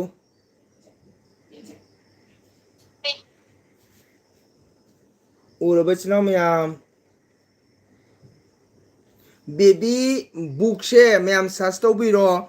ꯑꯗꯨꯒꯅ ꯁꯨꯝ ꯆꯤꯡꯈꯠꯂ ꯊꯤꯌꯣꯕ ꯃꯌꯥꯝ ꯀꯣ ꯁꯨꯝ ꯂꯩꯕꯅꯦꯕꯀꯣ ꯃꯌꯥꯝ ꯖꯃꯨꯅꯥꯅ ꯍꯥꯏꯔꯦ ꯇꯥꯗꯣ ꯍꯧꯔꯝꯒꯅꯤ ꯍꯤꯟꯖꯥꯡꯗꯣ ꯖꯃꯨꯅꯥ ꯇꯥꯗꯣ ꯋꯥꯏꯒꯁꯦ ꯕꯦꯕꯤ ꯕꯨꯛꯁꯦ ꯃꯥꯏ ꯕꯤꯁꯦ ꯀꯩꯅꯣꯅꯦ ꯀꯦꯄꯤꯇꯦꯜ ꯂꯦꯇꯔꯅꯤꯀꯣ ꯍꯧꯖꯤꯛ ꯑꯩꯅ ꯌꯦꯡꯉꯦꯕ ꯗꯣꯟꯆꯥꯒꯤ ꯃꯣꯕꯥꯏꯜꯗꯒꯤꯅꯦ ꯅꯃꯒꯤ ꯃꯣꯕꯥꯏꯜꯗ ꯌꯦꯡꯕꯗꯅ ꯕꯤꯁꯦ ꯀꯦꯄꯤꯇꯦꯜ ꯂꯦꯇꯔꯅꯤꯁꯦ ꯂꯥꯏꯠ ꯃꯉꯥꯟꯁꯤꯅꯗꯤ ꯎꯕ ꯐꯪꯗ꯭ꯔꯦ ꯃꯌꯥꯝ ꯀꯣ ꯂꯥꯏꯠ ꯃꯉꯥꯟꯁꯤꯅ ꯎꯕ ꯐꯪꯗ꯭ꯔꯦ ꯃꯣꯕꯥꯏꯜꯁꯦ ꯑꯗꯨ ꯃꯥꯁꯦ ꯏꯁꯦ ꯕꯦꯕꯤ ꯕꯨꯛ ꯁꯤ ꯐꯪꯕꯅꯤꯀꯣ ꯃꯥꯒꯤ ꯏꯅꯐꯤ ꯏꯟꯕꯅꯤ ꯑꯗꯨ ꯕꯦꯕꯤ ꯕꯨꯛꯀꯤ ꯁꯥꯔꯖ ꯑꯗꯨꯝ ꯆꯤꯡꯈꯠꯂꯣꯕ ꯃꯣꯕꯥꯏꯜꯗꯣ ꯏꯇꯣ ꯇꯝ ꯇꯝ ꯆꯤꯡꯈꯠꯂꯣꯕ ꯑꯗꯨꯒ ꯂꯩꯔꯝꯒꯅꯦꯕ ꯃꯌꯥꯝ ꯌꯥꯔꯦꯅꯀꯣ ꯀꯥꯡꯁꯣꯏ ꯆꯥꯏꯌꯦ ꯅꯉꯣꯟ ꯇꯥꯗꯣ ꯍꯧꯔꯝꯒꯅꯤ ꯍꯤꯟꯖꯥꯡ ꯑꯧꯔꯦ ꯇꯥꯅ ꯀꯣꯃꯦꯟ ꯀꯣꯃꯦꯟ ꯊꯥꯅꯕ ꯁꯤꯗ ꯕꯦꯕꯤ ꯕꯨꯛꯀꯤ ꯄ꯭ꯔꯣꯐꯥꯏꯜꯗ ꯆꯪꯕꯤꯌꯣ ꯋꯥꯎ ꯆꯨꯝꯃꯦꯗꯣ ꯏꯇꯩꯃ ꯔꯟꯖꯤꯇꯥꯅ ꯍꯥꯏꯔꯦꯗꯣ ꯕꯦꯕꯤ ꯕꯨꯛꯀꯤ ꯄ꯭ꯔꯣꯐꯥꯏꯜꯗ ꯆꯪꯕꯤꯌꯣ ꯍꯥꯏꯕ ꯕꯦꯕꯤ ꯕꯨꯛꯇꯣ ꯁꯨꯝ ꯆꯤꯡꯍꯜꯂꯣꯕ ꯏꯆꯤꯟ ꯏꯅꯥꯎ ꯃꯌꯥꯝ ꯑꯗꯨꯒ ꯊꯣꯛꯂꯒ ꯂꯩꯔꯝꯒꯅꯤ ꯏꯅꯐꯤ ꯏꯟꯕꯅꯦꯕꯀꯣ ꯕꯦꯕꯤ ꯕꯨꯛ ꯍꯥꯏꯅ ꯏꯆꯤꯟ ꯏꯅꯥꯎ ꯃꯌꯥꯝ ꯌꯥꯔꯦꯀꯣ ꯀꯀꯥꯒꯤ ꯄ꯭ꯔꯣꯐꯥꯏꯜꯗꯣ ꯑꯃꯠꯇ ꯌꯦꯡꯖꯒꯦ ꯑꯣ ꯂꯥꯏꯠ ꯃꯉꯥꯟꯁꯤꯅ ꯌꯥꯗꯕꯒꯤ ꯋꯥꯔꯤꯅꯤꯗ ꯑꯁꯤꯒꯤꯗꯤ ꯂꯩꯔꯦꯕꯁꯦ ꯂꯥꯏꯠ ꯃꯉꯥꯟꯁꯤ ꯑꯗꯨ ꯉꯁꯥꯏꯒꯤ ꯃꯣꯕꯥꯏꯜꯗ ꯀꯥꯞꯁꯟꯕꯅꯤꯅꯅꯦ ꯎꯕ ꯐꯪꯗꯕꯗꯣ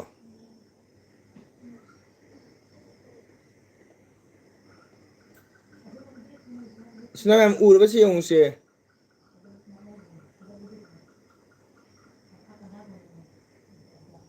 ꯂꯥꯏꯠ ꯃꯉꯥꯜꯁꯦ ꯌꯥꯗꯅ ꯇꯧꯕꯅꯦꯕꯀꯣ ꯑꯗꯨꯅꯤ ꯀꯩ ꯍꯥꯏꯕ ꯔꯇꯟꯅ ꯀꯀꯥꯒꯤ ꯐꯝꯂꯤꯗꯣ ꯑꯃꯠꯇ ꯌꯦꯡꯖꯒꯦ ꯀꯩꯅꯣ ꯍꯥꯏꯁꯤꯕꯣ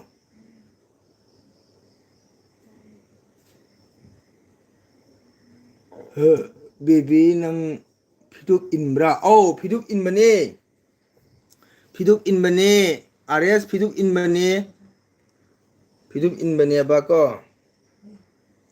ꯑꯩꯒꯤ ꯃꯣꯕꯥꯏꯜꯁꯤꯅ ꯅꯨꯡꯉꯥꯏꯇꯕꯁꯤꯅ ꯑꯩ ꯁꯥꯔꯞ ꯇꯧꯔꯕꯅꯦ ꯋꯥꯎ ꯊꯦꯡꯀ꯭ꯌꯨ ꯑꯥꯔ ꯑꯦꯁꯅ ꯁꯥꯔꯞ ꯇꯧꯔꯝꯃꯤ ꯍꯥꯏꯈ꯭ꯔꯦ ꯑꯗꯨꯒꯗꯤ ꯕꯦꯕꯤꯅ ꯃꯌꯥꯝ ꯀꯀꯥꯗꯣ ꯑꯩꯒ ꯋꯥꯔꯤ ꯁꯥꯟꯅꯔꯤꯀꯣ ꯉꯥꯏꯍꯥꯛꯇꯪ ꯉꯥꯏꯕꯤꯌꯨꯀꯣ ꯍꯥꯏꯌꯦ ꯍꯣꯏ ꯉꯥꯏꯖꯔꯤ ꯑꯗꯨꯅꯤꯕ ꯆꯨꯝꯃꯦ ꯀꯔꯤ ꯀꯣꯟꯇꯦꯟ ꯌꯥꯎꯕ ꯆꯦꯅꯦꯜꯅꯣ ꯕꯦꯕꯤ ꯕꯨꯛꯀꯤ ꯆꯦꯅꯦꯜꯁꯦ ꯑꯣꯖꯥꯒꯤ ꯆꯤꯟꯁꯦ ꯅꯥꯜꯂꯤ ꯂꯩꯔꯤꯔꯇꯅ ꯀꯀꯥꯒꯤ ꯐꯝ ꯀꯩꯕ ꯐꯝꯍꯜꯂꯤꯗꯣ ꯑꯃꯨꯛꯇꯪ ꯌꯦꯡꯖꯒꯦ ꯎꯗꯦ ꯕꯤꯕꯤꯅ ꯎꯔꯕꯗꯪ ꯂꯥꯏꯟꯗ ꯂꯩꯌꯨꯀꯣ ꯑꯩꯒꯤ ꯅꯦꯠꯁꯤꯅ ꯅꯨꯡꯉꯥꯏꯇꯕꯁꯤꯅ ꯁꯥꯎꯅꯤꯡꯈ꯭ꯔꯦ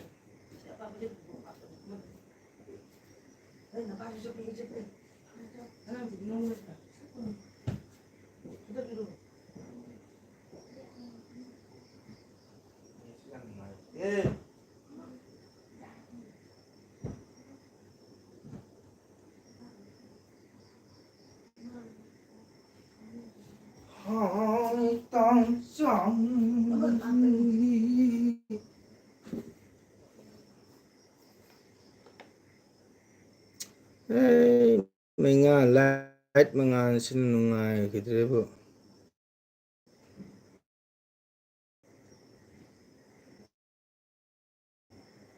ꯑꯁꯤ ꯃꯥꯒꯤ ꯏꯅꯐꯤ ꯏꯟꯕꯁꯤ ꯎꯔꯦꯗ ꯏꯆꯤꯟ ꯏꯅꯥꯎ ꯃꯌꯥꯝ ꯏꯅꯐꯤ ꯏꯟꯕꯁꯤ ꯌꯦꯡꯉꯨꯁꯦ ꯐꯤ ꯏꯟꯕꯁꯦ ꯏꯆꯤꯟ ꯏꯅꯥꯎ ꯃꯌꯥꯝ ꯀꯣ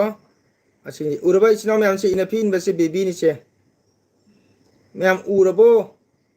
ꯏꯆꯤꯟ ꯏꯅꯥꯎ ꯃꯌꯥꯝꯁꯦ ꯏꯅꯐꯤ ꯏꯟꯕꯁꯤ ꯎꯔꯦꯗꯅ ꯕꯦꯕꯤꯅꯤꯀꯣ ꯑꯁꯤꯅꯤ ꯕꯦꯕꯤ ꯕꯨꯛ ꯃꯤꯠ ꯌꯥꯗ꯭ꯔꯕ꯭ꯔꯣ ꯑꯣꯖꯥ ꯍꯥꯏ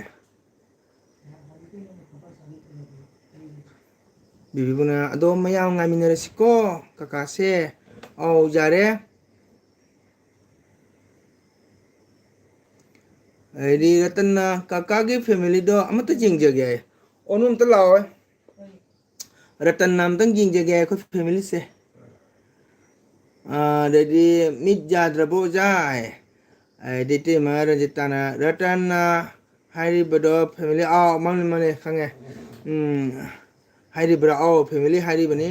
ꯑꯣꯖꯥꯅ ꯌꯦꯡꯍꯟꯗ꯭ꯔꯁꯨ ꯎꯖꯔꯦ ꯍꯥꯏꯕ ꯎꯔꯦꯗꯅ ꯔꯇꯟ ꯏꯗꯣꯝꯆꯥꯁꯤꯒ ꯂꯩꯔꯦ ꯑꯗꯩꯗꯤ ꯑꯥꯔꯦꯁꯅ ꯑꯣꯖꯥꯅ ꯌꯦꯡꯗ꯭ꯔꯕꯁꯨ ꯎꯖꯔꯦ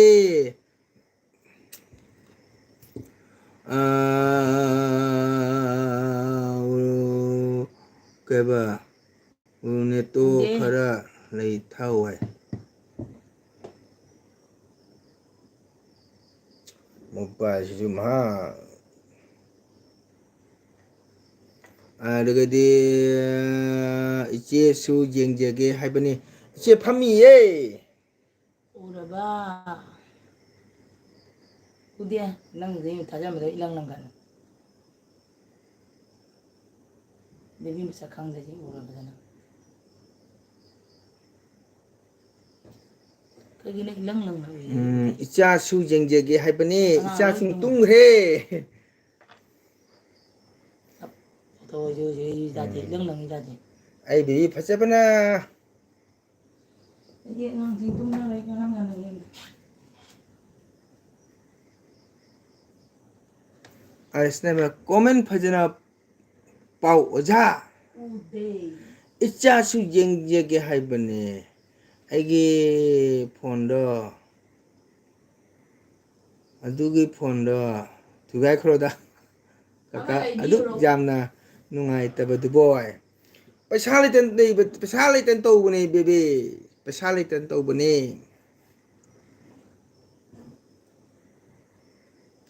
ꯁꯦꯟ ꯌꯥꯎꯗꯅ ꯇꯧꯕꯅꯤꯀꯣ ꯕꯦꯕꯤ ꯐꯖꯩ ꯑꯩꯈꯣꯏꯗꯤ ꯊꯤꯗ ꯍꯥꯏ ꯐꯖꯕꯅꯤ ꯐꯖꯕꯅꯤ ꯑꯩ ꯏꯆꯟꯁꯦ ꯄꯨꯔꯥ ꯁꯨꯄꯔ ꯇꯥꯕꯅꯤꯀꯣ ꯁꯨꯄꯔ ꯇꯥꯕꯅꯤ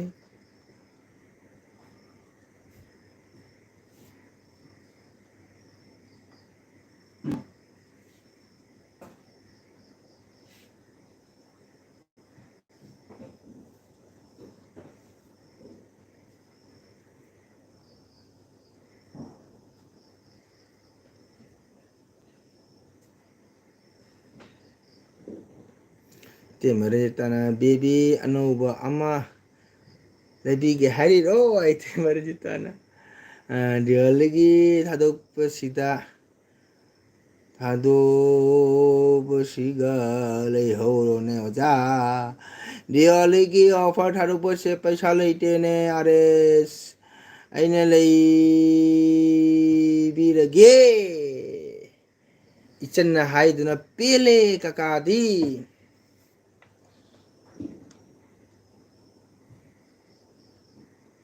ꯑꯩꯒꯤ ꯃꯐꯝꯁꯤꯅ ꯁꯨꯝ ꯍꯦꯟꯕꯅꯤꯗ ꯐꯠꯇꯕꯁꯦ ꯃꯤ ꯑꯇꯩ ꯀꯩꯁꯨ ꯌꯥꯝ ꯇꯧꯗꯦ ꯋꯥꯗꯕꯗꯤ ꯐꯪꯉꯤꯅꯦ ꯁꯨꯃꯥꯏꯅ ꯇꯧꯗꯕꯅꯤ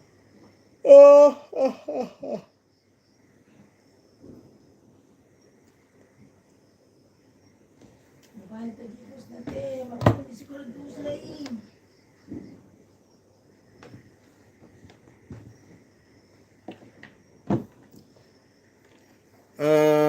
ꯑꯗꯨꯅꯤꯕꯀꯣ ꯀꯀꯥ ꯍꯣꯏ ꯅꯦꯅꯦꯅꯤꯅ ꯕꯦꯕꯤ ꯍꯧꯖꯤꯛ ꯑꯣꯖꯥꯗ ꯄꯩꯁꯥꯗꯣ ꯊꯥꯖꯤꯜꯂꯣ ꯄꯨꯄꯨ ꯇꯣꯜꯍꯟ ꯋꯥꯔꯕꯣ ꯂꯩꯅꯕꯒꯤ ꯍꯣꯏ ꯋꯥꯗꯦꯗ ꯋꯥꯗꯦꯗ ꯁꯅꯥ ꯏꯆꯟꯇ ꯅꯨꯡꯉꯥꯏꯌꯣ ꯏꯆꯟꯇ ꯅꯨꯡꯉꯥꯏꯗꯅ ꯌꯥꯏꯐꯗꯅ ꯄꯩꯁꯥ ꯌꯥꯝ ꯄꯥꯏꯌꯣ ꯏꯆꯟꯅ ꯅꯨꯡꯉꯥꯏꯔꯒ ꯏꯕꯨꯡꯅ ꯄꯦꯟꯒꯗꯧꯕꯅꯤ ꯀꯀꯥꯅ ꯀꯣ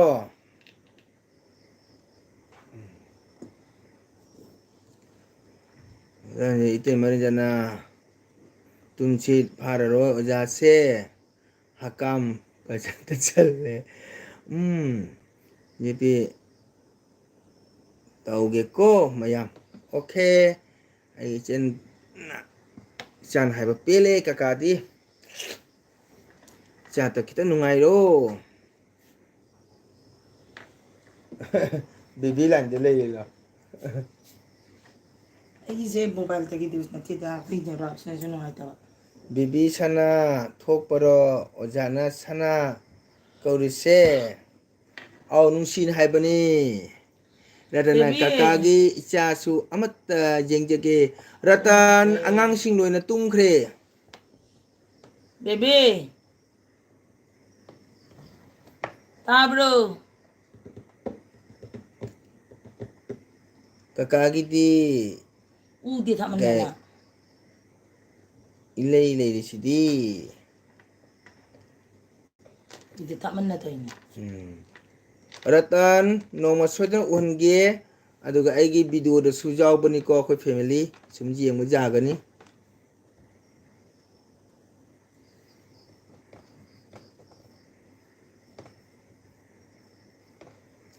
aina ahani ko mayam taye nyomcha taye Udi. bibine taye video se jengu ratan nang haiba Ang sige ni siya bang.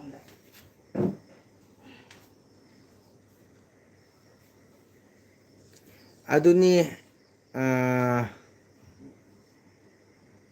te maran jita mayam ai chakcha ai chak putro ai chakcha ki ge sno mayam hayeng su nayak ta bai sai lei thapi ko ratan hariba kakagi nupi se yam phajaye wow thank you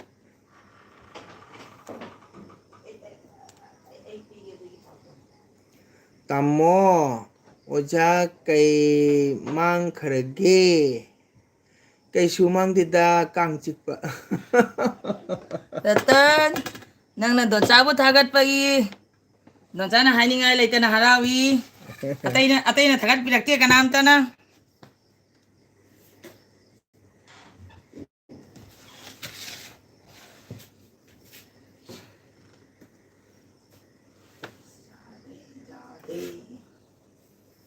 ratan ojagi lupa mambiga pangga thoma sigale se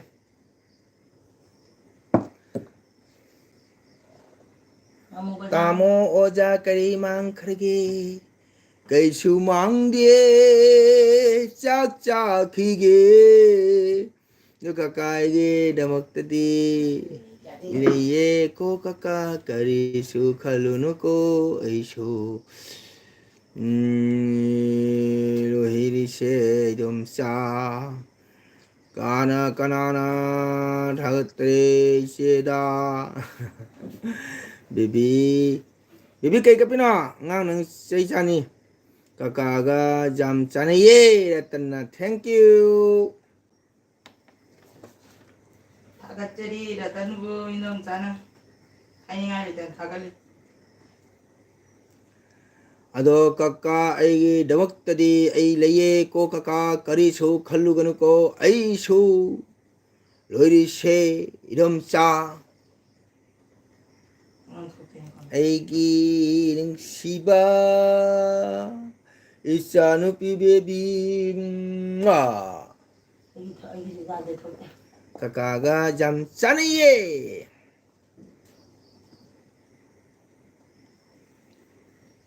Na. kappaga jam chaniye kakaga jam chaniye thank you ratan ratan na thagapi damakta ratan kaka tak chakhoma inge inau jaka thu aresna chak phajaraga nungsi hekta 하이게라 하이나 러리네 시도 능치 핵다 하이르가 하이게라 하이나 러리네 시도 하이 야 알겠어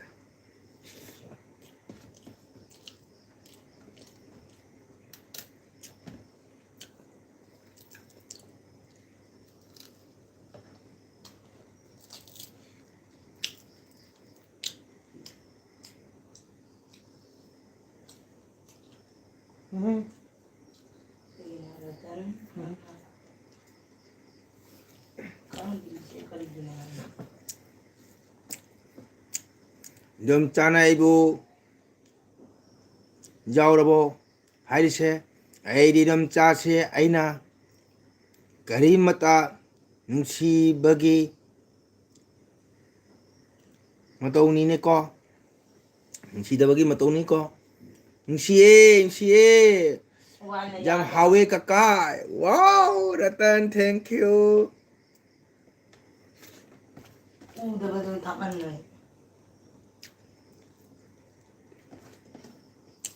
baby sao rồi nó là cả đám tới nung xì hai biết thì ấy nè nung xì thì hai cái bài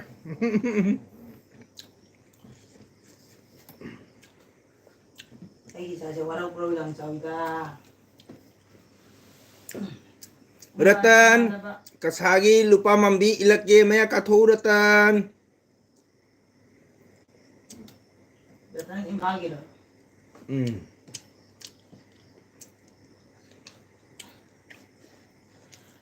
Rata dia kasih bagai gitu nggak.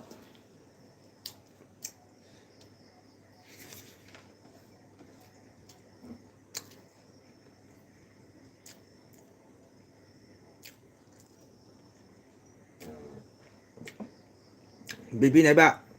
adu di nom cha do ai bu jola mini ko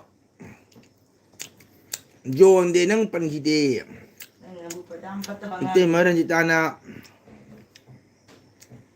hayeng isai sakpa satpada bhek tong la o ja welcome ite maran jitabo haningai thagat chari te magi bo dagi ojerake bhek tong na biam chana kaino ja lupa mambi haisibo biam cha lupa mambi haiba nga si maku pandaba nga ni ko akhoi muka nga khangina adugi sem tumaina nga se sunga pakpa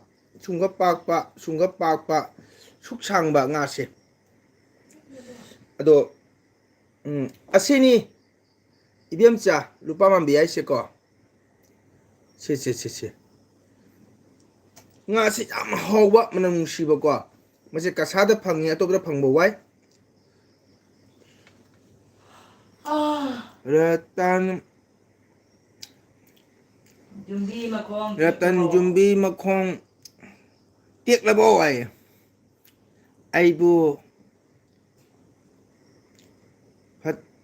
te ge na hai do yeng tu kaka num chana hai duni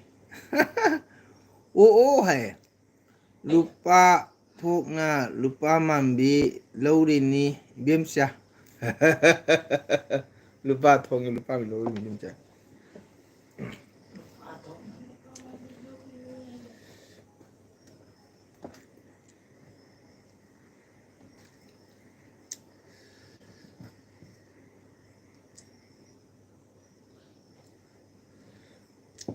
nungsiraba ichininau ichechan itay mokho ai loisanaba honarage matam thengjale hayeng su program leibani ko haurini haibani mit jadre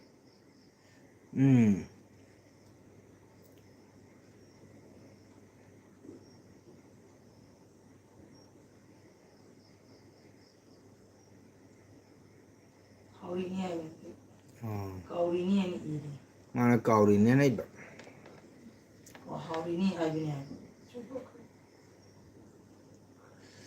dum cha da aduda hayo kaka la o haina dum cha da aduda hayo kaka la o haina good night oja good night ite maraja good night ite mabu haningai thagat chari nanau mongol na matam gai thokpiraga theng laba matam sida nanau channel da support topi da makta ite maranji tabu haningai gan thagat chari ko Ratan kaka se wari sanaba jam nungaye wow Ratan thank you bebina jade loiba jakhiroi to tolhan kaka heng isai lei ko aiga wari sanage haibani sanasi sanase liro liro liro liro liro ro liro ro hai haya liro ro lupa thona lupa manwi hagauri ni haibani phajana pau komendo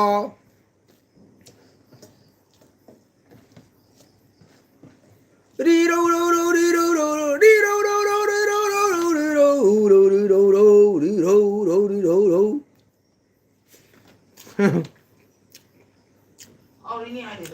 이놈자도 하이번이네 이놈자 까라 짱그래 어자 코멘 좀나 빠다버기 쩔라게 어이 베비는 하하하 노 까라 리로로 리로로 리로로 리로로 리로로 리로로 리로로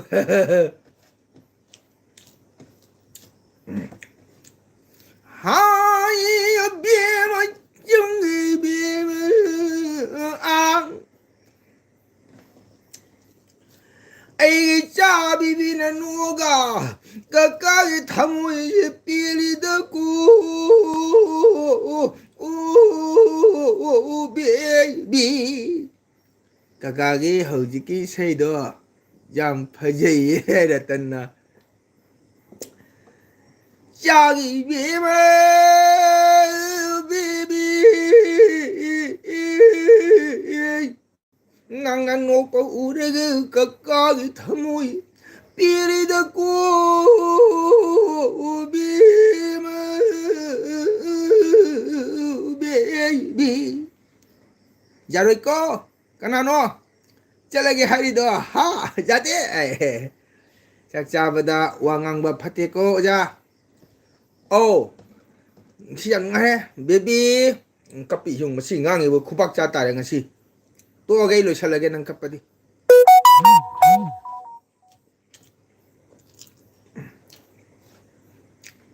đất tân ha ha ha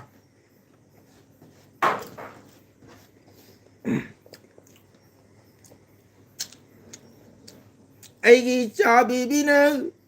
Manipur lâm đâm đã lấy được cái su Kaka na kasa lâm đã lấy được cái su Icha bibi budi kaka na cao đi ni Bibi đi đâu đâu đi đâu đâu đi đâu đâu đi đâu đâu đi đâu đâu đi đâu đâu đâu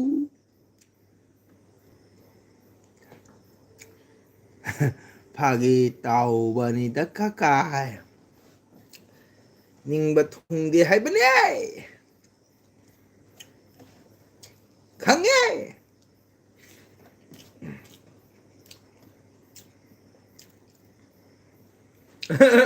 베비 노 그래 이제 따보다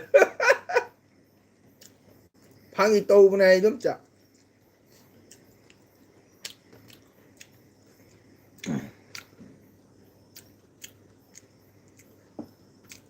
Ratan na kari no che bibi na kapli che o mai kaka da hori ma khana ba mai kaka da hori ba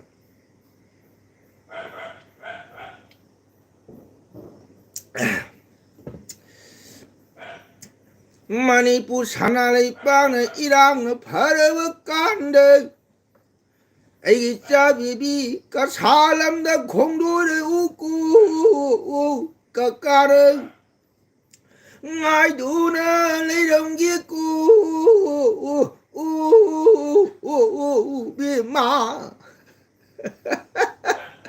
chả lẽ hai đi ai ni baby comment pa đi pakhang sana lấy đấy pakhang sana lấy đấy ôi ma ai khôi ôi giá chứ bên nào không bớt á suy hay đi nè mobile hàng lu bớt á bên nào khô là cái này làm lên này tê mà nè tê mà tung đi vào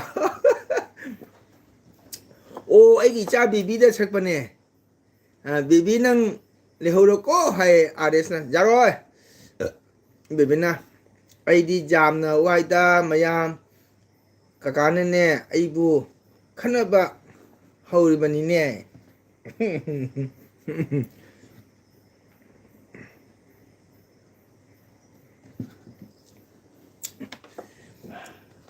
इचा baby नाब जाती को वाबसु जाती को मणिपुरांग फरब कांद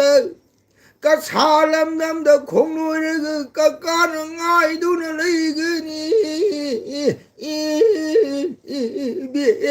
B J बीबी से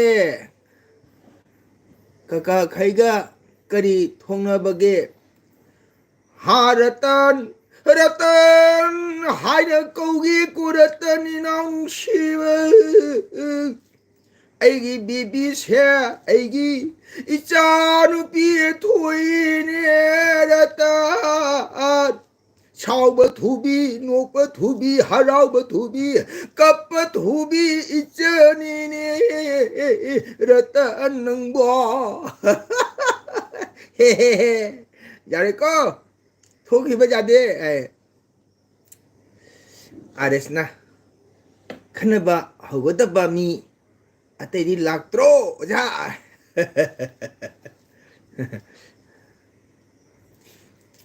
baby पापा no के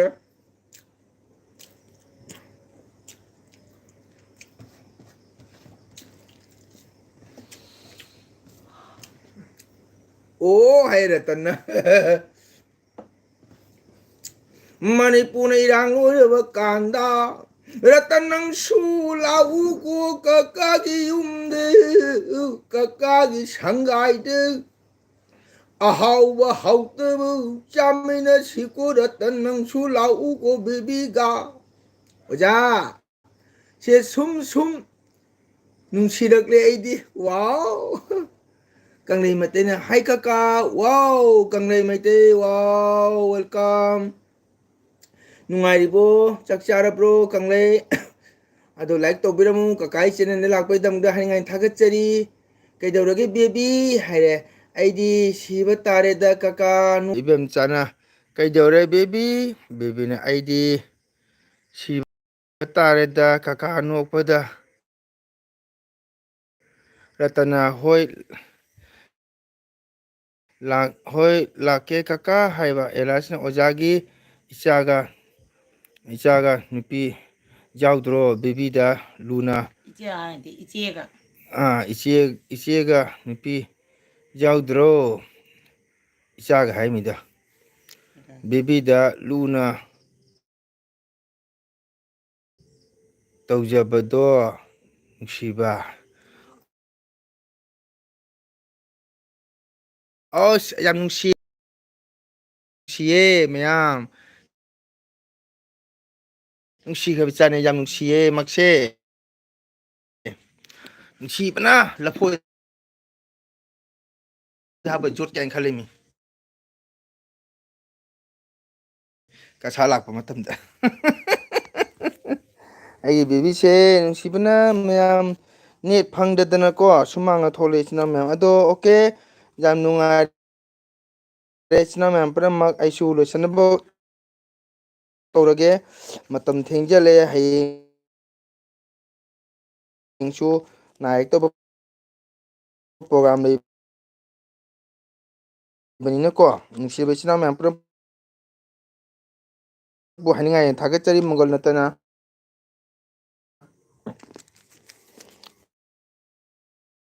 थेंगनबा मतम मसिदा को इसागे तुम्बा कया कायथोकपिरगा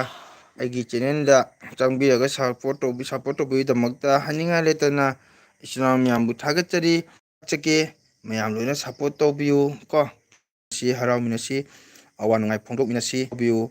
को मंगोल नतगे चैनल यामना मतेंग तौबियु मैयांग मतेंग दगे अमतंग मैम मांगदा अफावबा हाइबना अमतंग ओइजगे चिनो मैम को असिमतंग देना पा को पैसा फंगदबा दुना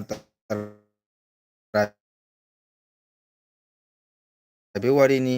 अगे चैनल अमुक्तंगे मैमना मतेंग तौबियु अदुगा ꯑꯅꯧꯕ ꯏꯆꯤꯟ ꯏꯅꯥꯎ ꯀꯅꯥꯒꯨꯝꯕ ꯌꯥꯎꯔꯝꯕ ꯇꯥꯔꯒꯗꯤ ꯁꯞꯄꯣꯔꯠ ꯇꯧꯕꯤꯌꯨ ꯑꯩꯒꯤ ꯚꯤꯗꯤꯑꯣ ꯈꯨꯗꯤꯡꯒꯤ ꯀꯣꯃꯦꯟ ꯑꯗꯣ ꯉꯁꯤꯒꯤꯗꯤ ꯏꯆꯤꯟ ꯏꯅꯥꯎ ꯃꯌꯥꯝ ꯄꯣꯊꯥꯔꯁꯤꯀꯣ ꯍꯌꯦꯡ ꯑꯃꯨꯛ ꯅꯥ ꯌꯦꯛꯇ꯭ꯔꯒ ꯃꯄꯨꯒꯤ ꯊꯧꯖꯥꯜꯗꯒꯤ ꯑꯃꯨꯛ ꯏꯆꯤꯟ ꯏꯅꯥꯎ ꯃꯌꯥꯝ ꯑꯩꯈꯣꯏ ꯑꯃꯨꯛ ꯎꯅꯁꯤ ꯏꯆꯤꯟ ꯏꯅꯥꯎ ꯃꯌꯥꯝ ꯄꯣꯊꯥꯔꯁꯤ ꯕꯦꯕꯤ ꯄꯣꯊꯥꯔꯁꯤ ꯏꯕꯦꯝꯆꯥꯅ ꯋꯥꯎ ꯅꯩꯔꯦꯀꯣ ꯑꯣꯖꯥ ꯅꯩꯗꯦꯗ ꯑꯣꯖꯥ ꯑꯩ ꯒꯨꯗ ꯅꯥꯏꯠ ꯑꯣꯀꯦ ꯏꯕꯦꯝꯆꯥ ꯒꯨꯗ ꯅꯥꯏꯠ ꯑꯣꯏꯔꯁꯤ ꯀꯀꯥ ꯆꯥꯛ ꯆꯥꯕ ꯂꯣꯏꯔꯕꯣ ꯑꯧ ꯔꯇꯟ ꯂꯣꯏꯔꯦ ꯆꯥꯕ ꯂꯣꯏꯔꯦ ꯔꯇꯟ ꯍꯌꯦꯡ ꯗ꯭ꯌꯨꯇꯤ ꯂꯩꯕ꯭ꯔꯥ ꯑꯝꯇꯪ ꯈꯨꯃꯝꯃꯣ ꯏꯕꯦꯝꯆꯥ ꯑꯣꯖꯥ ꯆꯥꯛ ꯆꯥꯔꯤꯉꯩꯗ ꯏꯁꯩ ꯁꯛꯄ ꯋꯥꯔꯤ ꯁꯥꯕ ꯐꯠꯇꯦꯀꯣ ꯍꯥꯏꯅꯕꯅꯤꯀꯣ ꯑꯍꯟꯁꯤꯡꯅ ꯍꯣꯏ ꯆꯨꯝꯃꯦ ꯏꯇꯩꯃ ꯑꯗꯣ ꯑꯁꯤꯗꯤ ꯃꯌꯥꯝ ꯍꯔꯥꯎꯕꯒꯤ ꯉꯥꯏꯍꯥꯛ ꯑꯦꯜꯕꯤꯗ ꯑꯗꯨꯝ ꯅꯣꯛꯄꯅꯤꯀꯣ ꯍꯥꯎꯔꯦ ꯅꯦꯠ ꯃꯌꯥꯝ ꯕꯥꯏ ꯑꯣꯏꯔꯒꯦꯀꯣ good night good night good night ꯏꯁꯅꯥꯎꯅ ꯃꯥꯏꯒꯣ ꯃꯤꯅꯤꯃ ꯍꯦꯟꯗꯣꯛꯈ꯭ꯔꯦꯅꯦ ꯒꯨꯗ ꯅꯥꯏꯠ ꯔꯇꯟ ꯅꯥ ꯌꯦꯛꯇ꯭ꯔꯒꯗꯤ ꯂꯥꯛꯎꯀꯣ ꯀꯀꯥꯒ ꯏꯆꯤꯟ ꯏꯅꯥꯎꯒ ꯎꯅꯁꯤ ꯍꯔꯥꯎꯃꯤꯟꯅꯁꯤ ꯆꯔꯥ ꯑꯃ ꯆꯥꯃꯤꯟꯅꯁꯤ ꯀꯣ ꯀꯀꯥꯗꯤ ꯑꯁꯦꯡꯕꯅꯤ ꯀꯀꯥꯒꯤ ꯊꯃꯣꯏꯗꯩ ꯍꯥꯏꯕꯅꯤ ꯔꯇꯟ ꯅꯥꯗꯕ ꯌꯦꯛꯇꯕ ꯀꯣ ꯊꯦꯝ ꯂꯥꯛꯇꯦ ꯑꯩꯒꯤ ꯌꯥꯝ ꯅꯨꯡꯁꯤꯖꯕ ꯏꯅꯥꯎꯅꯤ ꯅꯤꯡꯊꯦꯝꯗꯣ ꯉꯁꯤ ꯑꯩꯒꯤ ꯅꯤꯡꯊꯦꯝ ꯂꯥꯛꯇꯦ ꯑꯩꯒꯤ ꯅꯤꯡꯊꯦꯝ ꯌꯥꯝ ꯅꯨꯡꯁꯤꯕ ꯏꯅꯥꯎꯅꯤ ꯃꯌꯥꯝꯕꯨ ꯌꯥꯝꯅ ꯁꯞꯄꯣꯔꯠ ꯇꯧꯕꯗꯨꯅꯤ ꯑꯣꯏ ꯃꯥꯏ ꯒꯣꯠ ꯍꯥꯏꯔꯤꯉꯩꯗ ꯂꯥꯛꯑꯦ ꯅꯤꯡꯊꯦꯝ ꯕꯥꯏ ꯇꯥꯃꯣ ꯋꯥꯏ ꯅꯤꯡꯊꯦꯝ ꯉꯁꯥꯏ ꯎꯗꯦ ꯀꯀꯥ ꯍꯧꯖꯤꯛꯇ ꯅꯪ ꯎꯔꯤꯅꯦ ꯑꯩ ꯕꯥꯏ ꯇꯧꯒꯦ ꯇꯧꯕꯗ ꯅꯪ ꯑꯩꯅ ꯉꯁꯤ ꯑꯩꯒꯤ ꯀꯩꯝ ꯎꯗꯦ ꯍꯥꯏꯅ ꯑꯩ ꯃꯌꯥꯝꯗ ꯍꯥꯏꯔꯝꯕꯇ ꯉꯥꯏꯔꯤꯃꯤ ꯑꯣ ꯃꯥꯏꯒꯣ ꯑꯩꯒꯤ ꯅꯤꯡꯊꯦꯝ ꯄꯨꯟꯁꯤꯀꯣ ꯄꯨꯟꯁꯤꯀꯣ ꯄꯨꯟꯁꯤꯀꯣ ꯅꯥ ꯌꯦꯛꯇꯕ ꯄꯨꯟꯁꯤꯀꯣ ꯑꯣ ꯃꯥꯏꯒꯣ ꯀꯀꯥꯅ ꯍꯧꯖꯤꯛꯇ ꯔꯇꯟꯅ ꯍꯥꯏꯔꯝꯃꯤꯅꯦ ꯑꯩꯒꯤ ꯅꯤꯡꯊꯦꯝꯗꯣ ꯉꯁꯤꯗꯤ ꯎꯗꯦ ꯊꯕꯛ ꯀꯟ ꯃꯥꯜꯂꯦꯅ ꯅꯤꯡꯊꯦꯝ ꯅꯥ ꯌꯦꯛꯀꯅꯨꯀꯣ ꯄꯨꯟꯁꯤꯎꯀꯣ ꯄꯨꯟꯁꯤꯎꯀꯣ ꯐꯧ ꯐꯨꯗꯕ ꯂꯣꯏꯔꯕꯣ ꯅꯤꯡꯊꯦꯝ ꯊꯕꯛ ꯆꯤꯜꯂꯕ ꯅꯪꯕꯨ ꯗꯥꯏꯔꯦꯛ ꯕꯥꯏ ꯇꯥꯃꯣ ꯍꯥꯏꯔꯝꯃꯦ ꯅꯤꯡꯊꯦꯝ ꯃꯇꯝ ꯄꯨꯝꯕꯗ ꯃꯥꯏ ꯄꯥꯛꯄ ꯑꯣꯏꯌꯨ ꯇꯥꯃꯣ ꯑꯩ ꯇꯨꯝꯗꯧ ꯂꯩꯔꯝꯃꯤ ꯂꯩꯔꯝꯃꯤ ꯍꯥꯏ ꯑꯣ ꯍꯣꯏ ꯍꯣꯏ ꯍꯣꯏ ꯅꯤꯡꯊꯦꯝ ꯅꯥ ꯌꯦꯛꯀꯅꯨ ꯃꯇꯝ ꯄꯨꯝꯕꯗ ꯃꯄꯨꯅ ꯊꯧꯖꯥꯟꯕꯤꯕ ꯑꯣꯏꯁꯅꯨ ꯏꯅꯥꯎꯕꯨ ꯍꯧꯖꯤꯛꯇ ꯇꯥꯃꯣꯅ ꯄꯟꯕ ꯂꯣꯏꯗꯤ ꯅꯪ ꯍꯥꯟꯅ ꯂꯥꯛꯄꯅ ꯍꯥꯜꯂꯦ ꯉꯁꯤꯗꯤ ꯇꯥꯃꯣ ꯄꯨꯡ 1:30 ꯍꯧꯕꯅꯦꯕ ꯑꯗꯨꯒ ꯅꯦꯠꯇꯤ ꯌꯥꯝ ꯅꯨꯡꯉꯥꯏꯈꯤꯗꯦ ꯑꯗꯨꯒ 9:30 10ꯗꯒꯤꯗꯤ ꯇꯥꯃꯣꯒꯤ ꯅꯦꯠ ꯁꯨꯝ ꯈꯔ ꯅꯨꯡꯉꯥꯏꯈ꯭ꯔꯦꯀꯣ ꯑꯣꯀꯦ ꯄꯣꯊꯥꯔꯣ ꯅꯤꯡꯊꯦꯝ ꯕꯥꯏ ꯑꯣꯏꯔꯁꯤ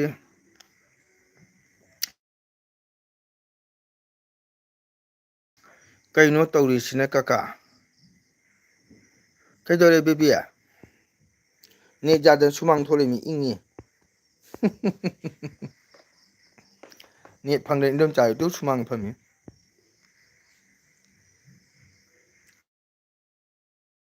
ꯇꯨ ꯏꯟꯗꯣꯝꯆꯥ ꯍꯀꯥꯝ ꯆꯜ ꯂꯩ ꯇꯨ ꯕꯦꯕꯤ ꯀꯀꯥꯒꯤ ꯃꯦꯔꯥ ꯊꯥꯡꯃꯩ ꯎꯔꯕ ꯌꯦꯡꯉꯨꯁꯦ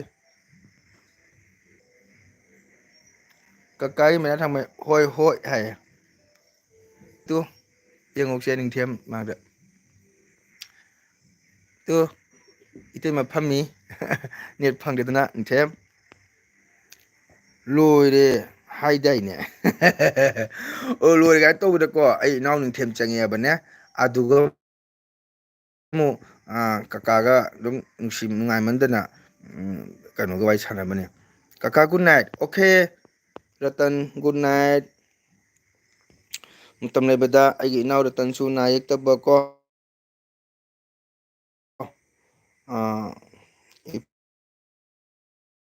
ꯏꯄꯥ ꯏꯄꯨꯅ ꯊꯧꯖꯥꯟꯕꯤꯕ ꯑꯣꯏꯁꯅꯨ ꯃꯅꯤꯄꯨꯔ ꯁ꯭ꯔꯤ ꯕꯤꯖꯣꯏ ꯒꯣꯕꯤꯟꯗꯅ ꯀ꯭ꯔꯤꯄꯥ ꯄꯤꯕ ꯑꯣꯏꯁꯅꯨ ꯃꯇꯝ ꯂꯩꯕꯗ ꯅꯥ ꯌꯦꯛꯇꯅ ꯅꯨꯡꯉꯥꯏ ꯄꯥꯜꯂꯨꯀꯣ ꯏꯟꯗꯣꯝꯆꯥꯗꯣ ꯋꯥꯔꯅꯤꯌꯦ ꯀꯀꯥ ꯂꯣꯏꯁꯤꯜꯂꯣꯏ ꯑꯧ ꯂꯣꯏꯁꯤꯜꯂꯅꯤ ꯕꯦꯕꯤ ꯂꯣꯏꯁꯤꯜꯂꯅꯤ ꯂꯣꯏꯁꯤꯜꯂꯅꯤ ꯑꯕꯦꯝꯃ ꯇꯨꯝꯈ꯭ꯔꯕ ꯕꯦꯕꯤ ꯍꯥꯏ ꯅꯤꯡꯊꯦꯝꯗ ꯍꯥꯏꯕꯤꯔꯛꯑꯣ ꯇꯨ ꯍꯥꯏ ꯅꯤꯡꯊꯦꯝ ꯑꯩꯗꯤ ꯅꯣꯏ ꯃꯌꯥꯝꯁꯦ ꯌꯦꯡꯕ ꯂꯥꯛꯅꯕꯗ ꯍꯀꯥꯝꯅ ꯂꯣꯏ ꯅꯦꯠ ꯌꯥꯗꯕ ꯃꯤ ꯁꯨꯃꯥꯡꯗ ꯀꯥꯡ ꯊꯥꯛꯏ ꯅꯥ ꯌꯦꯛꯀꯅꯨ ꯅꯤꯡꯊꯦꯝ ꯃꯔꯝ ꯃꯣꯛꯎ ꯀꯣ ꯃꯇꯝ ꯄꯨꯝꯕꯗ ꯂꯥꯏꯟꯊꯧ ꯏꯄꯥ ꯏꯕꯨꯡꯉꯣꯕꯨ ꯀꯥꯎꯒꯅꯨ ꯅꯊꯥꯅꯨꯡꯗ ꯀꯣꯟꯁꯤꯟꯖꯧ ꯀꯣ ꯔꯇꯟ ꯀꯩꯅꯣ ꯕꯥꯏ ꯑꯣꯏꯔꯒꯦ ꯍꯥꯏꯗꯣ ꯕꯥꯏ ꯑꯣꯏꯔꯁꯤ ꯀꯩꯅꯣ ꯕꯦꯕꯤ ꯀꯨꯏꯔꯦꯀꯣ ꯏꯟꯗꯣꯝ ꯆꯥꯁꯨ ꯒꯨꯗ ꯅꯥꯏꯠ ꯍꯥꯏꯔꯦ ꯇꯨ ꯒꯨꯗ ꯅꯥꯏꯠ ꯑꯗꯥꯟ. ꯒꯨꯗ ꯅꯥꯏꯠ ꯒꯨꯗ ꯅꯥꯏꯠ ꯌꯥꯝ ꯅꯨꯡꯁꯤ ꯑꯩ ꯏꯆꯤꯟ ꯏꯅꯥꯎ ꯃꯌꯥꯝꯁꯦ ꯌꯥꯝ ꯅꯨꯡꯁꯤ ꯅꯣꯡꯃꯗꯤ ꯃꯅꯤꯄꯨꯔ ꯏꯔꯥꯡ ꯐꯔꯛꯄꯗ ꯏꯆꯤꯟ ꯏꯅꯥꯎ ꯑꯩꯈꯣꯏ ꯂꯣꯏꯅ ꯎꯅꯁꯤꯀꯣ ꯏꯆꯤꯟ ꯏꯅꯥꯎ ꯃꯌꯥꯝ ꯄꯨꯟꯅ ꯎꯅꯁꯤꯀꯣ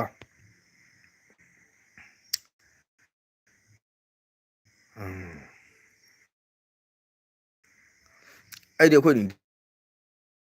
ꯊꯦꯡꯕꯁꯦ ꯑꯩꯁ ꯃꯁꯥꯒ ꯆꯥꯎꯖꯥꯠꯅꯤ ꯃꯁꯥꯒ ꯐꯔꯖꯥꯠꯅꯤ ꯅꯤꯡꯊꯦꯝꯗꯤ ꯃꯁꯥꯒ ꯕꯨꯛ ꯕꯨꯛ ꯕꯨꯛ ꯕꯨꯛ ꯂꯥꯎꯅ ꯑꯗꯨꯝ ꯃꯃꯥꯏꯒꯗꯣ ꯑꯩꯃꯨꯛ ꯆꯥꯎꯋꯦ ꯃꯥꯁꯨ ꯏꯗꯣꯝꯆꯥꯁꯨ good night okay good night good night good night. ꯑꯩꯁ ꯔꯇꯟꯒꯤ ꯃꯃꯥꯏꯒ ꯆꯥꯎꯈ꯭ꯔ ꯄꯣꯠꯅꯤ ꯑꯩꯈꯣꯏ ꯅꯤꯡꯊꯦꯝꯗꯣ ꯃꯁꯥ ꯃꯨꯒ ꯐꯔ ꯄꯣꯠꯅꯤ ꯃꯣꯏ ꯄꯤꯃ ꯐꯤꯒꯔꯒ ꯐꯔꯖꯥꯠꯅꯤ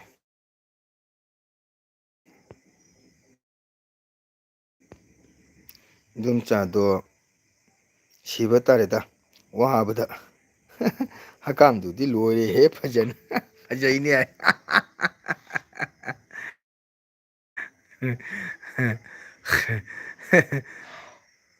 ꯉꯍꯥꯛꯇꯪ ꯕꯤꯕꯤ ꯅꯣꯛꯄꯗ ꯄꯨꯛꯂꯤꯕꯥꯏ ꯁꯤꯔꯝꯗꯣꯔꯦ ꯃꯥ ꯑꯩꯒꯤ ꯏꯁꯩ ꯇꯥꯕꯗ ꯁꯤꯅꯤꯀꯣ ꯏꯆꯤꯟ ꯏꯅꯥꯎ ꯑꯩꯈꯣꯏ ꯃꯌꯥꯝ ꯅꯨꯡꯉꯥꯏꯕ ꯀꯥꯏꯁꯦ ꯍꯣꯏ ꯇꯥꯃꯣ ꯕꯥꯏ ꯏꯇꯩꯃ ꯕꯥꯏ ꯕꯥꯏ ꯕꯥꯏ ꯕꯥꯏ ꯅꯤꯡꯊꯦꯝ ꯕꯥꯏ ꯕꯥꯏ ꯕꯥꯏ ꯕꯥꯏ ꯄꯣꯊꯥꯔꯣ ꯑꯩ ꯆꯪꯖꯔꯦ. ꯅꯤꯡꯊꯦꯝ ꯕꯥꯏ ꯕꯥꯏ ꯄꯣꯊꯥꯔꯣ ꯄꯣꯊꯥꯔꯣ ꯄꯣꯊꯥꯔꯣ ꯅꯥ ꯌꯦꯛꯇ꯭ꯔꯒ ꯏꯁꯣꯔꯒꯤ ꯊꯧꯖꯥꯜ ꯃꯄꯨꯒꯤ ꯊꯧꯖꯥꯜꯗꯒꯤ ꯉꯁꯤ ꯄꯣꯊꯥꯔꯣ ꯅꯤꯡꯊꯦꯝ ꯋꯥꯔꯝꯅꯤ ꯕꯥꯏ ꯕꯥꯏ ꯃꯇꯝ ꯄꯨꯝꯕꯗ ꯑꯩꯈꯣꯏ ꯃꯌꯥꯝꯒ ꯍꯤꯡꯃꯤꯟꯅꯁꯤ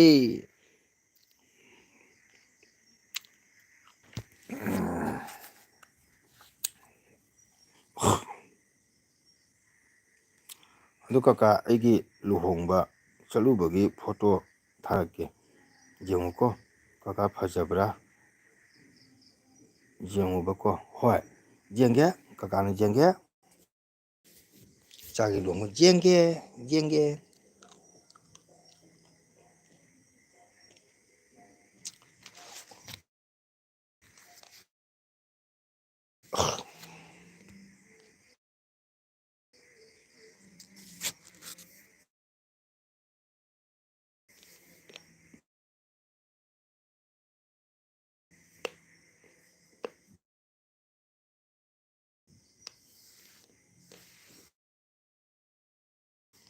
ꯅꯦꯠ ꯌꯥꯝ ꯅꯨꯡꯉꯥꯏꯇꯦꯅꯦ ꯕꯦꯕꯤ ꯁꯤꯅ ꯋꯥꯏꯅꯦ ꯀꯀꯥꯒꯤ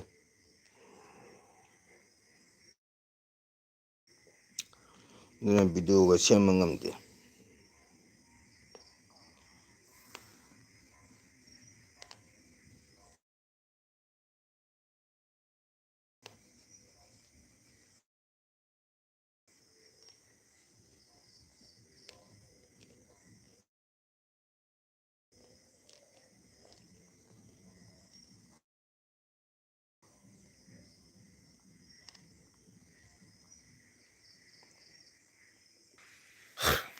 ꯑꯗꯨꯅꯤꯕ ꯀꯣ ꯀꯀꯥ ꯍꯣꯏꯑꯕ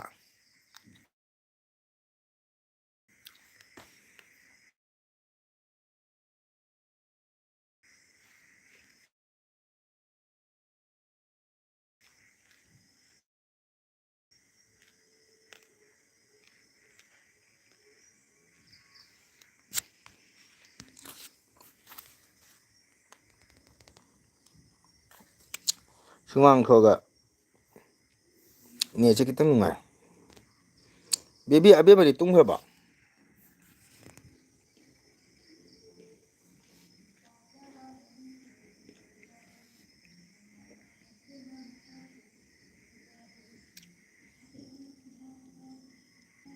ꯅꯕ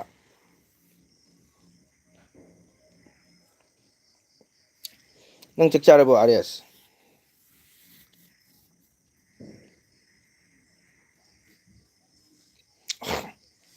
ꯑꯣꯖꯥ ꯕꯁꯟꯇꯗꯣ ꯇꯨꯝꯈ꯭ꯔꯕ ꯈꯪꯗꯦ ꯅꯠꯇ꯭ꯔꯒ ꯑꯇꯣꯞꯄ ꯑꯦꯜꯕꯤ ꯌꯥꯎ ꯂꯩꯕ꯭ꯔꯥ ꯈꯪꯗꯦ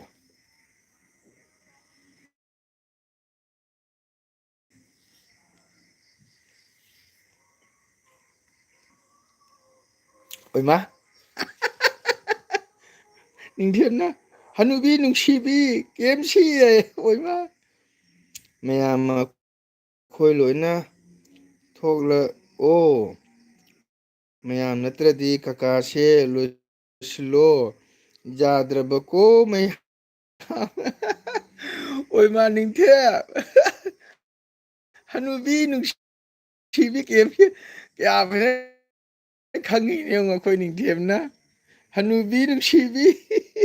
KFC RS ꯇꯥꯏ KFC ꯍꯥꯏꯌꯦ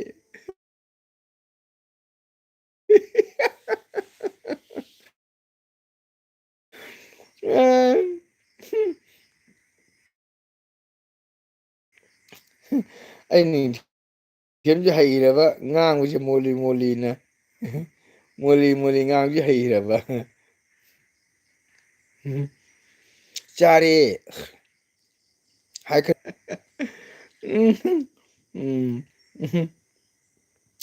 ꯌꯥꯝ ꯅꯨꯡꯁꯤ ꯅꯤꯡꯊꯦꯝꯅ ꯂꯩ 3 ꯄꯤꯔꯛꯑꯦ ꯈꯨꯖꯨ ꯇꯧꯅꯁꯨ ꯈꯣꯏꯔꯝꯃꯛꯑꯦ RSꯇ ꯅꯤꯡꯊꯦꯝꯅ ꯍꯅꯨꯕꯤ ꯏꯕꯣꯍꯜꯒꯤ LB ꯂꯣꯏꯈ꯭ꯔꯕ RS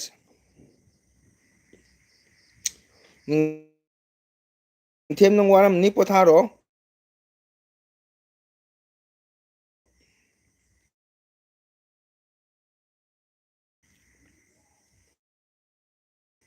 RS 이보홀기 LB ꯂꯣꯏꯈ꯭ꯔꯕꯣ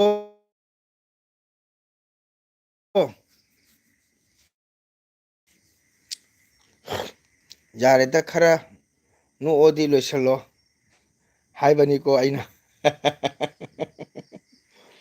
ꯋꯥꯔꯤꯁꯦ ꯌꯥꯝ ꯅꯨꯡꯉꯥꯏꯔꯤꯕꯅꯦ ꯅꯤꯡꯊꯦꯝꯅ ꯃꯇꯧ ꯏꯃꯥꯟ ꯃꯥꯟꯗꯅ RSꯇ ꯍꯥꯏꯔꯤꯕꯅꯦ ꯈꯨ ꯆꯨ ꯇꯧꯅꯁꯨ ꯈꯣꯏꯔꯝꯃꯤꯕ ꯕꯦꯕꯤ ꯏꯁꯩ ꯁꯛꯄꯁꯨ ꯐꯪꯗꯕꯀꯣ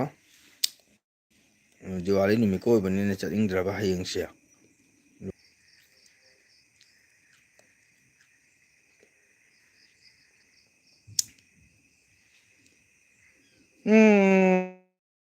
ꯑꯩ ꯈꯪꯗꯦ ꯀꯅꯥꯝꯒꯤ LB ꯈꯪꯗꯦꯅꯦ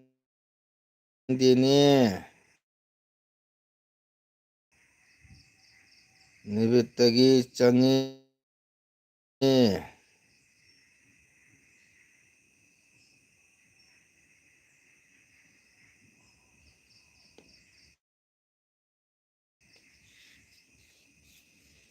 ꯀꯅꯥꯝꯒꯤ LB ꯈꯪꯗꯦ ꯃꯌꯥꯝ ꯕꯥꯏ ꯕꯥꯏ ꯇꯥꯃꯣ ꯕꯥꯏ ꯕꯥꯏ ꯕꯥꯏ ꯕꯥꯏ ꯅꯤꯡꯊꯦꯝ ꯕꯥꯏ ꯕꯥꯏ ꯄꯣꯊꯥꯔꯣ ꯒꯨꯗ ꯅꯥꯏꯠ ꯅꯤꯡꯊꯦꯝ ꯒꯨꯗ ꯅꯥꯏꯠ ꯅꯥꯏꯠꯇ ꯍꯌꯦꯡ ꯑꯃꯨꯛ ꯎꯅꯁꯤ 3 hours ꯐꯥꯍꯜꯂꯒꯦ ꯑꯩꯅ ꯑꯃꯨꯛ ꯌꯥꯔꯣꯏ ꯍꯥꯏꯔꯗꯤ ꯀꯀꯥ ꯃꯊꯥ ꯁꯥꯅꯤꯗꯣ ꯈꯤꯇꯪ ꯉꯥꯏꯔꯦ ꯂꯣꯏꯒꯗꯕ ꯑꯩꯈꯣꯏ ꯅꯤꯡꯊꯦꯝ ꯂꯥꯛꯄꯗꯣ ꯑꯃꯨꯛ ꯁꯥꯡꯗꯔꯕꯅꯤꯅ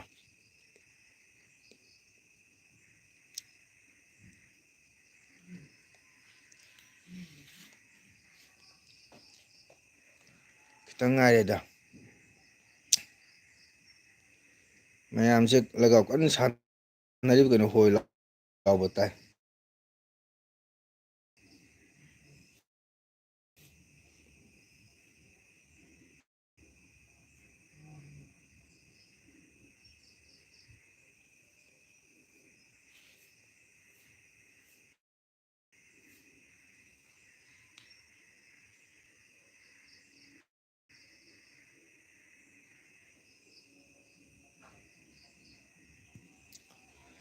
ꯌꯥꯔꯦꯀꯣ ꯋꯥꯔꯦ ꯑꯩꯗꯤ ꯀꯀꯥ ꯍꯣꯏ ꯍꯣꯏ ꯄꯣꯊꯥꯔꯣ ꯍꯅꯨꯕꯤ ꯌꯥꯎꯕ꯭ꯔꯣ ꯍꯅꯨꯕꯤ ꯌꯥꯎꯕ꯭ꯔꯣ ꯍꯥꯏ RSꯅ ꯍꯅꯨꯕꯤ ꯌꯥꯎꯕ꯭ꯔꯣ ꯍꯥꯏ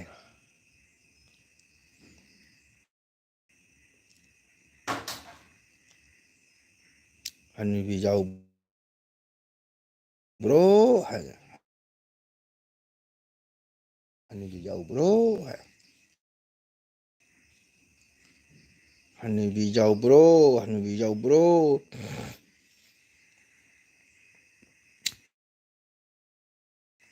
ꯍꯅꯨꯕꯤ ꯌꯥꯎꯕ꯭ꯔꯣ ꯍꯅꯨꯕꯤ ꯌꯥꯎꯕ꯭ꯔꯣ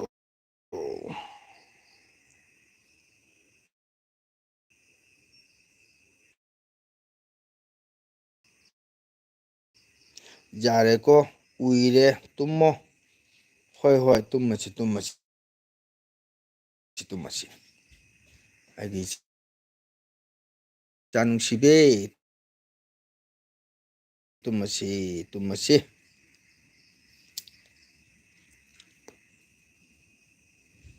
ꯋꯥꯔꯝꯃꯅꯤ ꯕꯦꯕꯤ ꯇꯨꯝꯃꯣ ꯀꯀꯥ ꯈꯤꯇꯪ ꯋꯥꯠꯂꯤꯀꯣ ꯃꯇꯝꯁꯤ ꯇꯥꯏꯃꯤꯡꯁꯦ ꯈꯤꯇꯪ ꯑꯦꯗꯖꯁ ꯑꯣꯏꯍꯧꯗꯔꯦ ꯑꯩꯒꯤ ꯏꯅꯥꯎ ꯅꯤꯡꯊꯦꯝ ꯂꯥꯛꯄꯗ ꯀꯀꯥ ꯍꯔꯥꯎꯃꯟꯒꯤꯗꯅꯅꯦ ꯃꯇꯝꯗꯣ ꯈꯤꯇꯪ ꯆꯣꯟꯊꯊꯣꯛꯈ꯭ꯔꯦ ꯆꯠꯊꯈ꯭ꯔꯦ ꯑꯗꯨꯅꯅꯤ ꯀꯣ ꯁꯥꯎꯅꯨ ꯄꯣꯊꯥꯔꯣ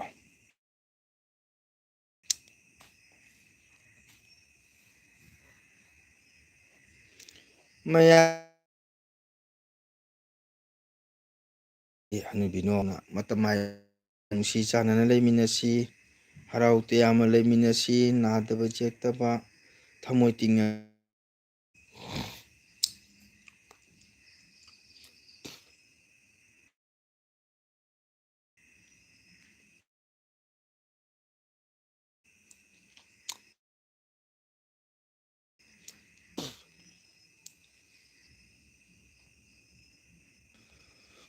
ꯀꯅꯥꯗꯤ ꯂꯥꯛꯇꯦ ꯆꯦꯟꯅꯦꯜ ꯂꯥꯛꯑꯝꯕ ꯃꯤ ꯈꯔꯗꯤ ꯂꯥꯛꯇꯦ ꯃꯤꯡꯗꯤ ꯂꯣꯏ ꯀꯥꯎꯔꯦ ꯂꯥꯛꯑꯒꯗꯤ ꯂꯣꯏ ꯈꯪꯒꯅꯤ ꯆꯪꯉꯛꯇꯕ ꯌꯥꯎꯔꯦ ꯑꯩꯈꯣꯏ ꯕꯦꯟꯙꯧ ꯅꯟꯗꯤ ꯑꯃ ꯑꯝꯇ ꯂꯥꯛꯈꯤꯗꯦ ꯀꯩꯗꯧꯕ ꯈꯪꯗꯦꯕ ꯀꯩꯅꯣ ꯉꯁꯤꯗꯤ ꯑꯩꯈꯣꯏ ꯑꯕꯤꯁꯦꯛꯁꯨ ꯂꯥꯛꯇꯦ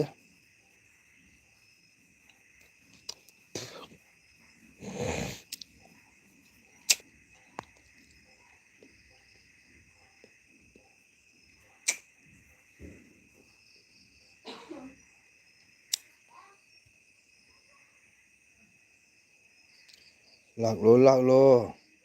ꯏꯁꯩꯗꯣ ꯁꯛꯑꯣ ꯍꯥꯏꯌꯣ ꯂꯥꯛꯂꯣ ꯂꯥꯛꯂꯣꯅ ꯆꯠꯂꯒꯦ ꯔꯥꯁꯥꯝ ꯈꯪꯕ ꯃꯤꯡꯗꯤ ꯂꯩꯇ꯭ꯔꯣ ꯀꯥꯎꯔꯦꯗ ꯑꯥꯔꯦꯁ ꯁꯨꯖꯤꯇꯥ ꯕ꯭ꯂꯣꯛ ꯂꯥꯛꯇ꯭ꯔꯦ ꯑꯗꯨꯗꯩꯗꯤ ꯅꯔꯃꯗꯥ ꯂꯥꯛꯇ꯭ꯔꯦ ꯑꯕꯤꯁꯦꯛ ꯂꯥꯛꯇ꯭ꯔꯦ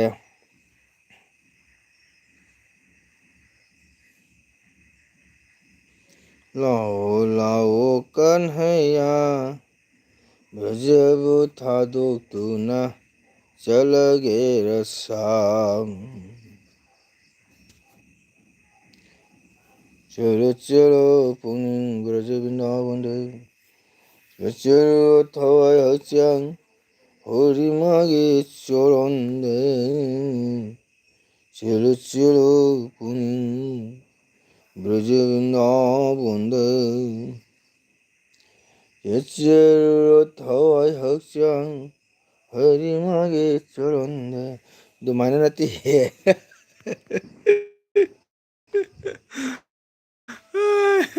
ꯑꯗꯨꯃꯥꯏ ꯅꯠꯇꯦꯍꯦ ꯍꯥꯏꯌꯦ ꯑꯥꯔꯦꯁ ꯑꯗꯨꯃꯥꯏ ꯅꯠꯇꯦꯍꯦ ꯍꯥꯏ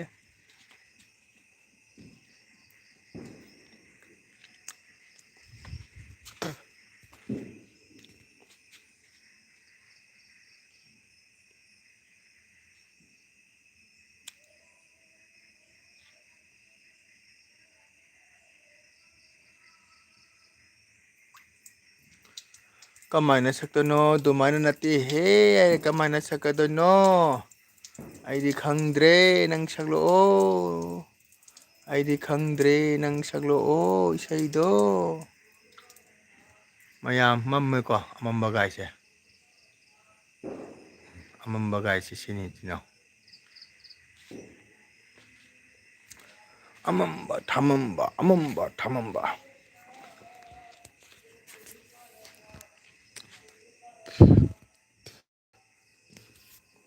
ꯑꯩꯈꯣꯏ ꯃꯅꯥꯛꯀꯤ ꯕꯪꯒꯥꯂꯤ ꯃꯌꯥꯝ ꯏꯁꯩ ꯁꯛꯏ ꯀꯟꯅ ꯃꯣꯏꯗꯤ ꯀꯥꯂꯤ ꯄꯨꯖꯥꯁꯦ ꯄꯨꯔꯥ ꯕꯝꯄꯥꯔꯅꯦ ꯃꯣꯏꯗꯤ ꯊꯋꯥꯏ ꯌꯥꯎꯈ꯭ꯔꯕ ꯕꯝꯁꯤꯅ ꯁꯟꯗꯥꯗꯩ ꯀꯥꯞꯄꯁꯤꯅ ꯍꯧꯖꯤꯛꯐꯥꯎ ꯀꯥꯞꯄ ꯂꯦꯞꯇ꯭ꯔꯤ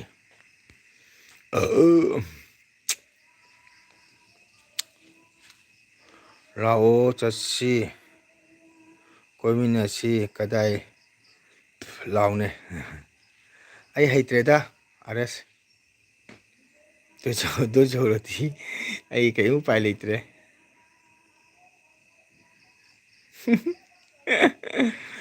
ꯑꯗꯨ ꯌꯧꯔꯗꯤ ꯂꯥꯛꯑꯣ ꯆꯠꯁꯤ ꯀꯃꯥꯏꯅ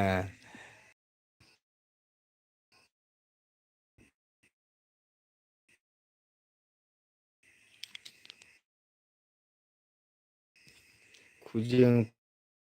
ꯄꯥꯂꯣꯏ ꯆꯠꯃꯤꯟꯅꯁꯤ ꯑꯗꯨꯗꯤ ꯍꯩꯇ꯭ꯔꯦꯀꯣ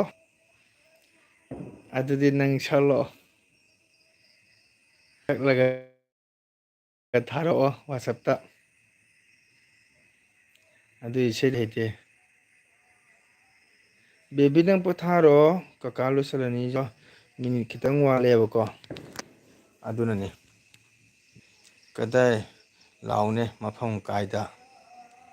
ꯀꯣꯏꯃꯤꯟꯅꯁꯤ ꯂꯥꯛꯑꯣ ꯂꯥꯛꯑꯣ ꯃꯣꯙꯨꯔꯥꯄꯨꯔꯗ ꯃꯐꯝ ꯍꯥꯏꯕꯕꯨ ꯃꯙꯨꯔꯥꯄꯨꯔ ꯁꯤꯜꯆꯔ ꯁꯣꯗꯣꯔꯘꯥꯠꯇ ꯄꯥꯅꯤ ꯄꯨꯔꯤ ꯆꯥꯁꯤꯂꯥꯎ ꯀꯦꯄꯤꯇꯦꯜ ꯃꯅꯥꯛꯇ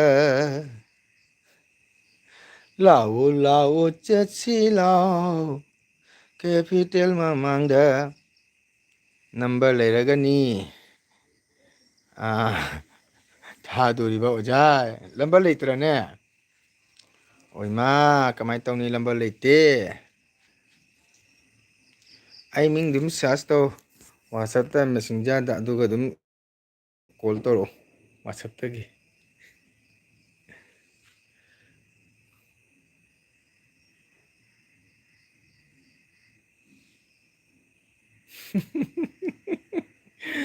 ꯑꯩꯗꯤ ꯅꯣꯛꯅꯤꯡꯉꯦ ꯁꯩꯇ ꯅꯣꯛꯅꯤꯡꯉꯦ ꯌꯥꯝ ꯀꯟꯅ ꯅꯣꯛꯄꯁꯨ ꯌꯥꯗꯦ ꯃꯤꯅ ꯑꯉꯥꯎꯕꯅꯤ ꯍꯥꯏꯔꯅꯤ ꯁꯤ ꯏꯁꯩꯁꯛꯄ ꯑꯣꯖꯥ ꯅꯣꯛꯃꯟꯈ꯭ꯔꯦꯗ ꯍꯤꯒꯠꯃꯟꯈ꯭ꯔꯦꯗꯅ ꯍꯥꯏꯔꯛꯀꯅꯦꯕ ꯑꯗꯨꯅ ꯌꯥꯝꯅ ꯅꯣꯛꯑꯔꯣꯏꯒꯦ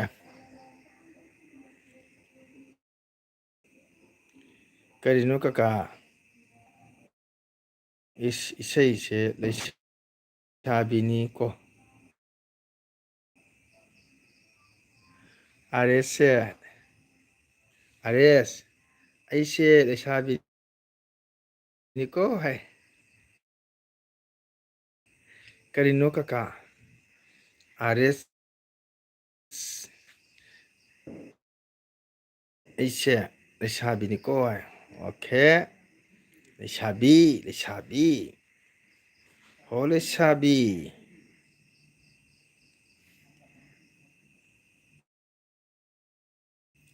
ꯐꯔꯦ ꯂꯩꯁꯥꯕꯤ ꯆꯍꯤ ꯀꯌꯥ ꯁꯨꯔꯦ ꯆꯍꯤ 10 ꯐꯥꯔꯕꯣ 12 ꯐꯥꯔꯕꯣ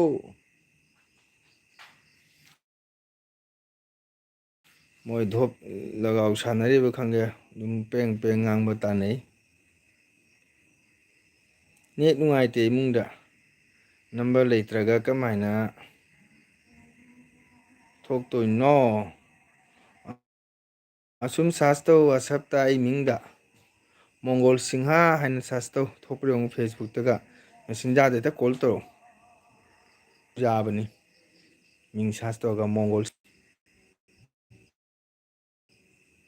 ꯅꯝꯕꯔ ꯂꯩꯇ꯭ꯔꯒ ꯀꯃꯥꯏꯅ ꯇꯧꯗꯣꯏꯅꯣ ꯍꯥꯏꯕ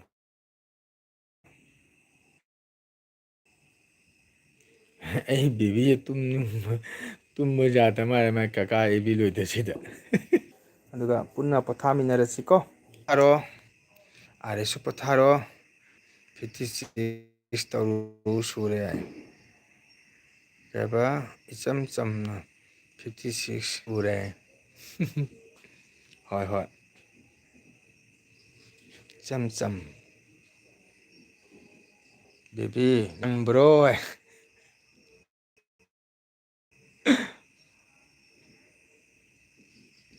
ꯑꯩꯈꯣꯏ ꯕꯤꯕꯤꯗꯤ ꯑꯉꯥꯡ ꯑꯣꯏꯔꯤꯗ ꯆꯍꯤ 19ꯒ ꯐꯥꯗ꯭ꯔꯤꯕꯅꯤ ꯌꯥꯗ꯭ꯔꯦꯕ ꯀꯀꯥ ꯑꯩꯁꯦ ꯇꯨꯝꯕ ꯌꯥꯗ꯭ꯔꯦ ꯇꯨꯝꯃꯣ ꯇꯨꯝꯃꯣ ꯇꯨꯝꯃꯣ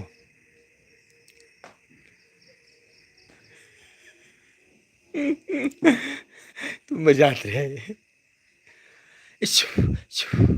ꯇꯨꯝꯃꯣ ꯇꯨꯝꯃꯣ ꯃꯟꯇ꯭ꯔ ꯀꯥꯝꯃꯕꯅꯤ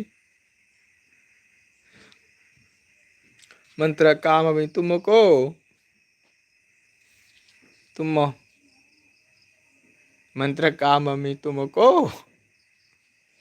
Oh my god 11:30 तारे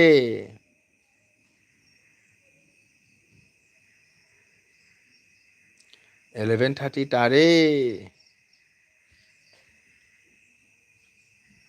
Sino मैम 11:30 तारे मतमसिंग आबिद्रे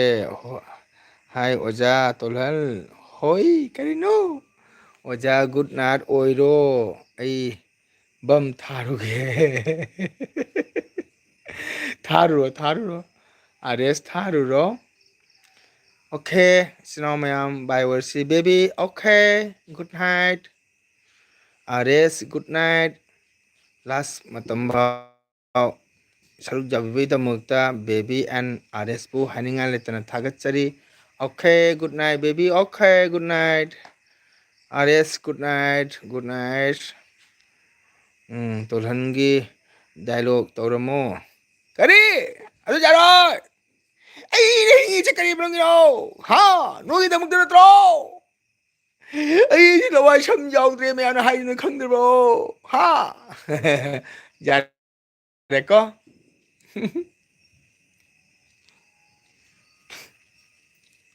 जारेको बेबी जाद्रिबो जारेको नो करे नो करे इचा सिदी जाइको फरे बियम्मा तुमचिको गुड नाइट ओइरसी इमागी बियम्मा baby okay good night baby good night RS good night baby and RS बो हाइनिंगा लेतना थागतचरी बाय ओरगे okay good night bye bye baby bye काका बाय बेबी मतम लेबता चानाबा जादेको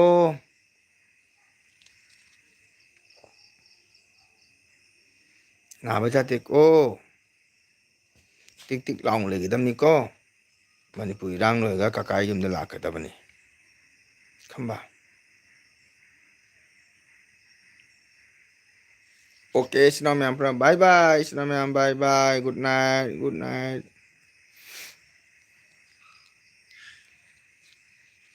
baby good night RS good night होय काका बाय काका